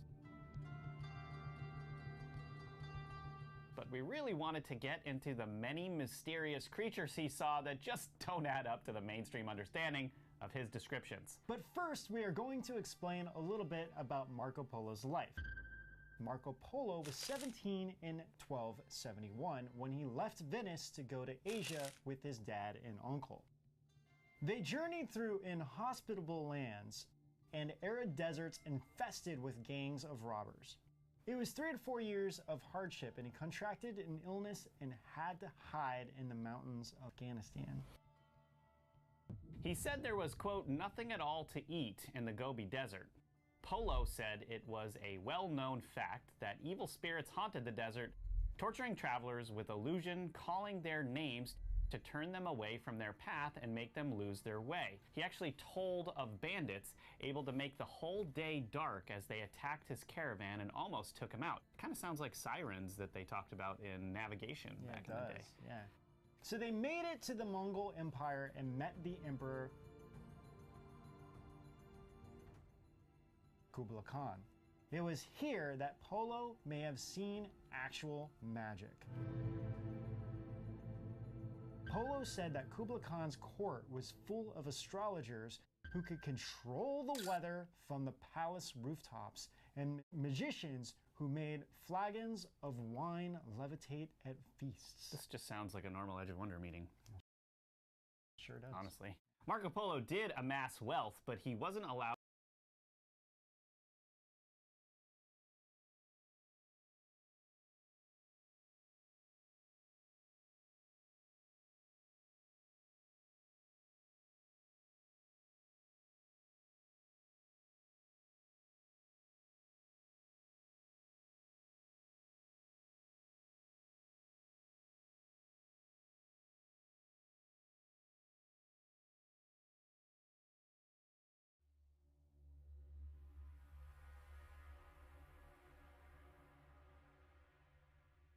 to really leave the empire itself for 2 decades. Kublai Khan was really attached to Polo and hearing his stories, plus Polo was insightful, charming, and educated. So he was sent on missions, helped govern and advise, built catapult machines for war, and traveled. Polo wanted to go back to Venice, but Kublai Khan denied him. Finally, he convinced the emperor to let him go back in exchange for helping with a sea voyage. It took 2 years, and 600 crewmen and passengers died, leaving only 18 people total by the end. And on the way back, he was also in a sea battle with the Genoese and taken prisoner. During his imprisonment, he met the romantic writer Rustichello, who was working on stories about King Arthur. Polo dictated his decades of travel stories to him before he was released. And this is where I was super surprised Polo's book actually inspired Christopher Columbus to make his journeys. And Columbus supposedly carried Polo's book with him. Polo had traveled through what would be Israel, Turkey, Iran, Afghanistan, Pakistan, China, Japan, and many more countries. Basically, at least 15,000 miles over the course of 2 decades along the Silk Road and sea across Asia, possibly even over to Alaska. Polo documented very mysterious and strange creatures, some of which shouldn't exist according to the official historical account of our world. So what kind of creatures did Marco Polo write about? Well, for one, dinosaurs or dragons. Remember, back in his time, the term dinosaur wasn't invented yet. So they were mostly referred to as dragons or serpents. All the word dinosaur means is terrible lizard.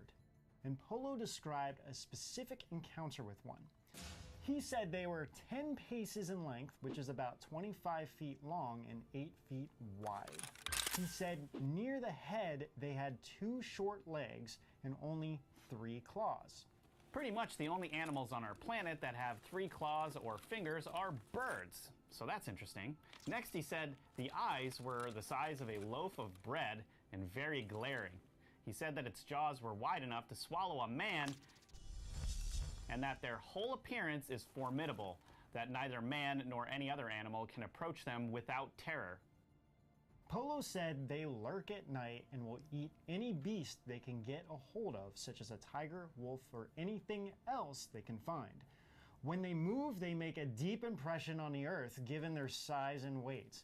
The interesting thing is that, according to him, people were paid to hunt them because these creatures were highly valuable in medicine, which is why they might have really went extinct. Parts of their body were said to be useful for labor pains and certain lesions on the body. Polo said that the meat was more in favor than any other meat and was sold at a dear rate. So I guess dino meat, surprise, was highly sought after and even deemed a delicacy. This kind of reminds me of the Pacific Rim movies. So when those like big animal things would come out of the ocean and the kaiju would kill them or whatever, they would actually extract all of the minerals and all of the stuff from the body, and it was like a business to them. I mean, maybe that's how it was. I mean, if you look at a lot of cultures like the Chinese, there's stories about that. That's why.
Парни, патронов нет нихуя!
Заряжаюсь!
Millions of dollars worth of cocaine fell from the sky this morning outside Knoxville, Tennessee.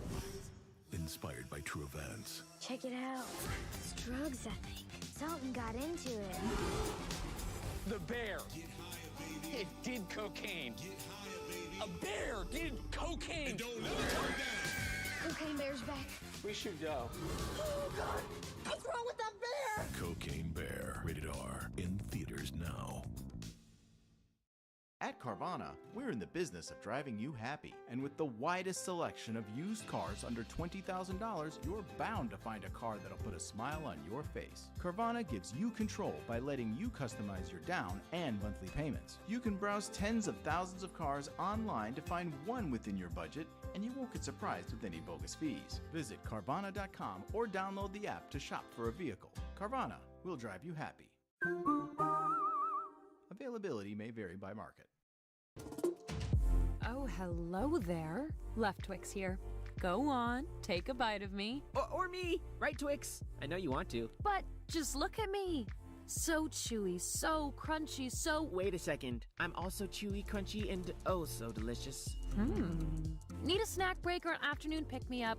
Choose Left Twix. Or right, Twix. Twix, left or right. A good decision either way.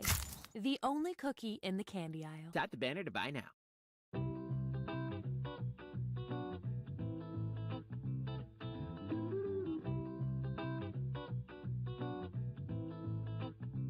If I ever need excuse, you can blame that on my troops. I be breaking all the rules, you can blame that on my youth. Born in 92, and shit to tell the truth. You tell me what to do, then I'll probably justify it. Like, fuck you mean, fuck the means, you're the ends, justify it. Girlfriend, you the flyer, said life is like a bitch. Well, bitch, we'll kick it on an island. Sitting down in Cabo, eating chips and avocados. Yeah, we got problems, but that's why we got tomorrow. Other rappers banging, me, I got bangs. Like, you know, the homie Nacho, reppin' for the gang. But I swear BFA the only click I'll ever claim. Made hot shit, mixtapes in basements. He's black and I'm not, guess it's tape mixed. Hire a couple chicks to kick it and take pics, to show my grandkids that I really was the shit. Y'all, I swear that we the shit. Rolling with the troops, we be breaking all the rules. You can blame it on my youth, you can blame it on my youth. Born in 92, and shit to tell the truth. Don't tell me what to do, you can blame it on my youth. Blame it on my...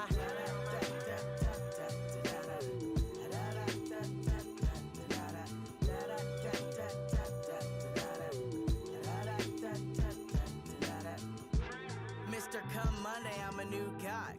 Mr. Never tried hard cause I'm too fly. I Mr. Break Rules, Mr. Me Too.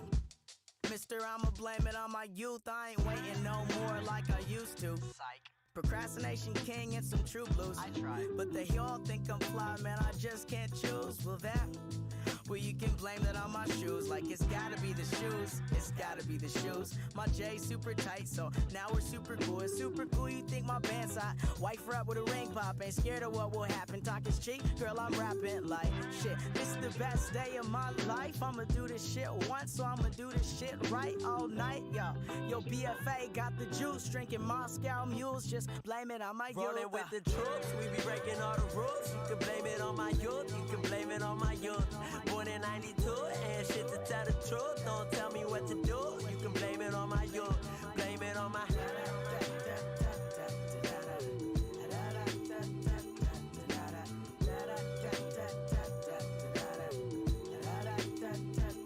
Might just retire, get a home in Key West, or keep doing shows till I'm as old as Key Sweat. No sweat, all net, baby girl, when I'm shooting. Told her I'd be home mad soon, but for now, baby, I'm hooping. Said that I'd be there in like an hour, 2 hours later, and haven't even showered. Before you coming at me getting mad, all that attitude, girl, I got a good excuse. You can blame it on my youth, blame it on my troops. You can blame it on my crew.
taste your lips, will your boyfriend care? Can I run my fingers through your curly hair? In my eyes, in my eyes, in my eyes, love you all the time. In my eyes, in my eyes, in my eyes, love you all the time. I was a junkie for the past. I was always turned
D'accord.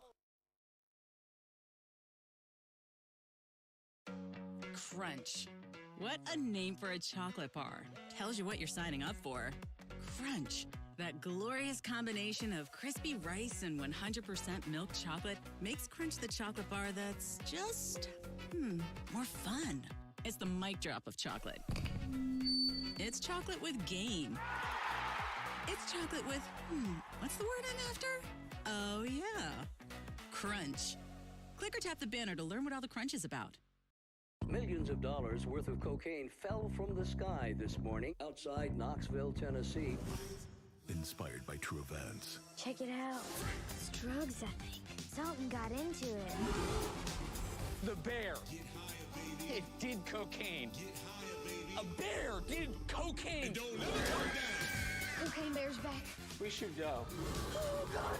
What's wrong with that bear? Cocaine Bear. Rated R. In theaters now. At Carvana, we're in the business of driving you happy. And with the widest selection of used cars under $20,000, you're bound to find a car that'll put a smile on your face. Carvana gives you control by letting you customize your down and monthly payments. You can browse tens of thousands of cars online to find one within your budget, and you won't get surprised with any bogus fees. Visit Carvana.com or download the app to shop for a vehicle. Carvana will drive you happy. Availability may vary by market.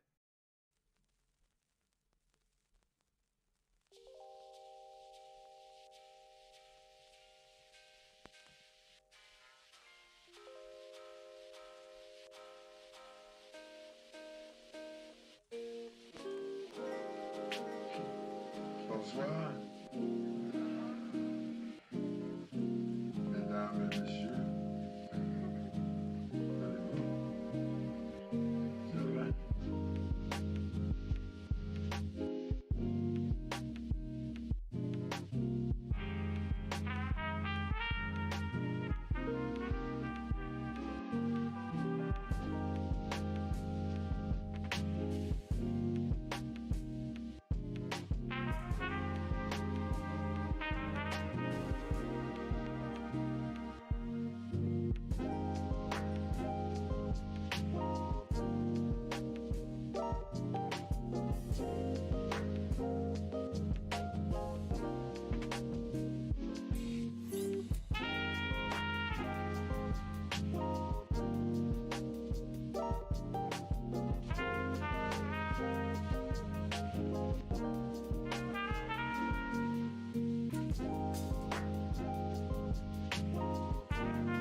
Millions of dollars worth of cocaine fell from the sky this morning outside Knoxville, Tennessee.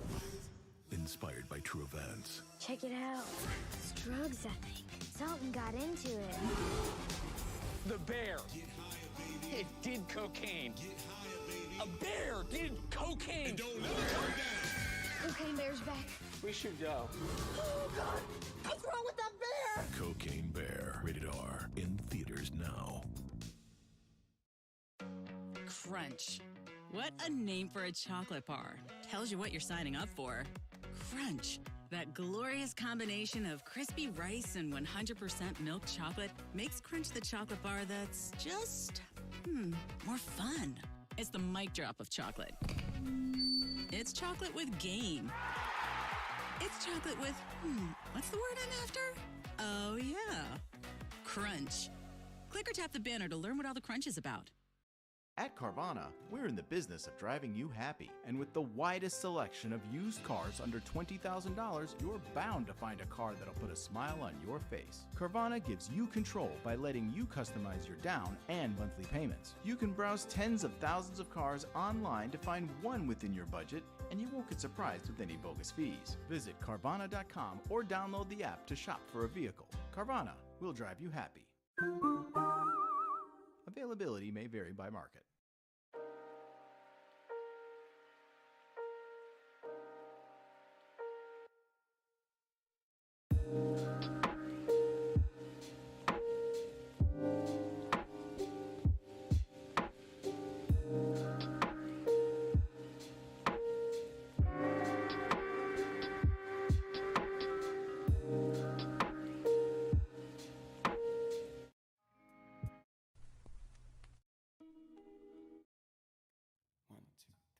Your whole life I tried, and now I'm getting older.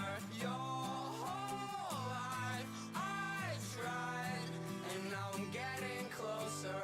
Tell me what you want, was it enough for you? Fucking up your life, was it enough for you? No way, tell me what you want, was it enough for you? Fucking up your life, was it enough for you? No way, no. It's what you wanted though. Everything you told me I don't need to know. It's what you wanna do.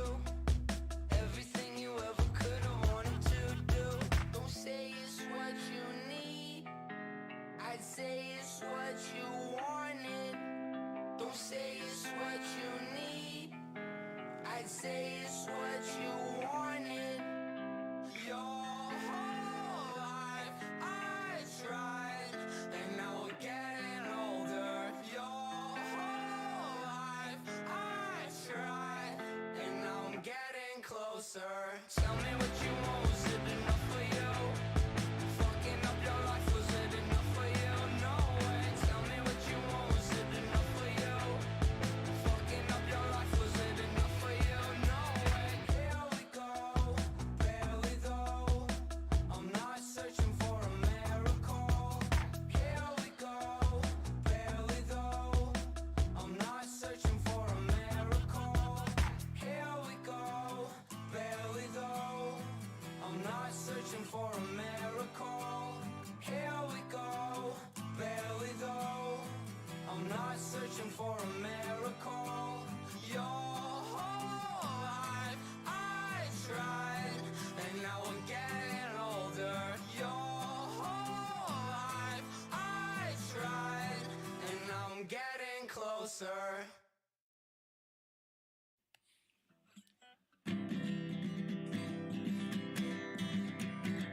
Woody Guthrie, light my cig and tell me how you're crazy. Woody Guthrie, pour me shots and tell me about the crazies. It's hard, hard, hard, hard out here.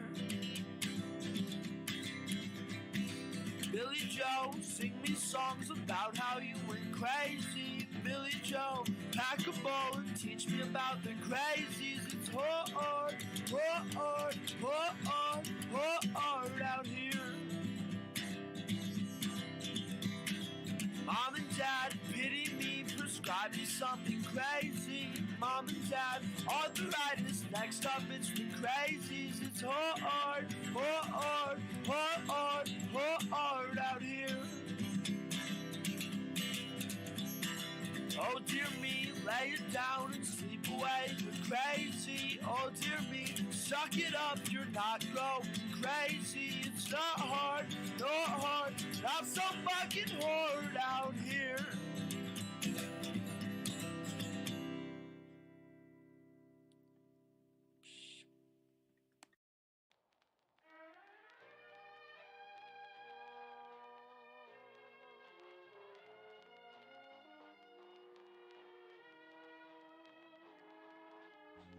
Yeah, falling into love hurts just as much as falling out of it. But I'll scrape my knees and scar my shins. I hope you never doubted that I'm down for you. Wanna hit the town, make it loud, be a clown for you. Or maybe we could be a Romeo and Juliet, except without the age difference, and we can forget the death.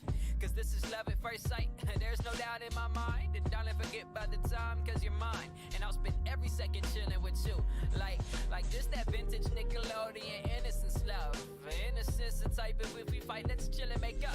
You're one in a million pay stubs, but to me, you're like a lottery. There's a lot of fish in the sea, but you're a catch that's so startling. Baby, I know that there's a lot to do, it's awful too. And in your past, there's a lot to chew. I'll buckle up, like your burden's a weight to carry, but it lessens at a steady rate. And I'll be by your side, like your phone pocketed on second dates. Honestly, I just want some acknowledgement for confidence and compliments, but maybe I'm not hitting the dot. But I'm still taking my shot, I'ma practice and go again. And you can show me around, and you can even will your friends. Like, I know that they'll be talking with their dissonant whispers, but shiver me timbers if they can rock the relationship. Do you know who you playing with? I'm feeling like Midas, but you was gold to begin with. I didn't help in the slightest day. My day needed. Of course he's gonna hang around for more. It's sort of like a drug. It's addicting. And ooh, girl, I'm addicted to you. You're my dopamine and joy.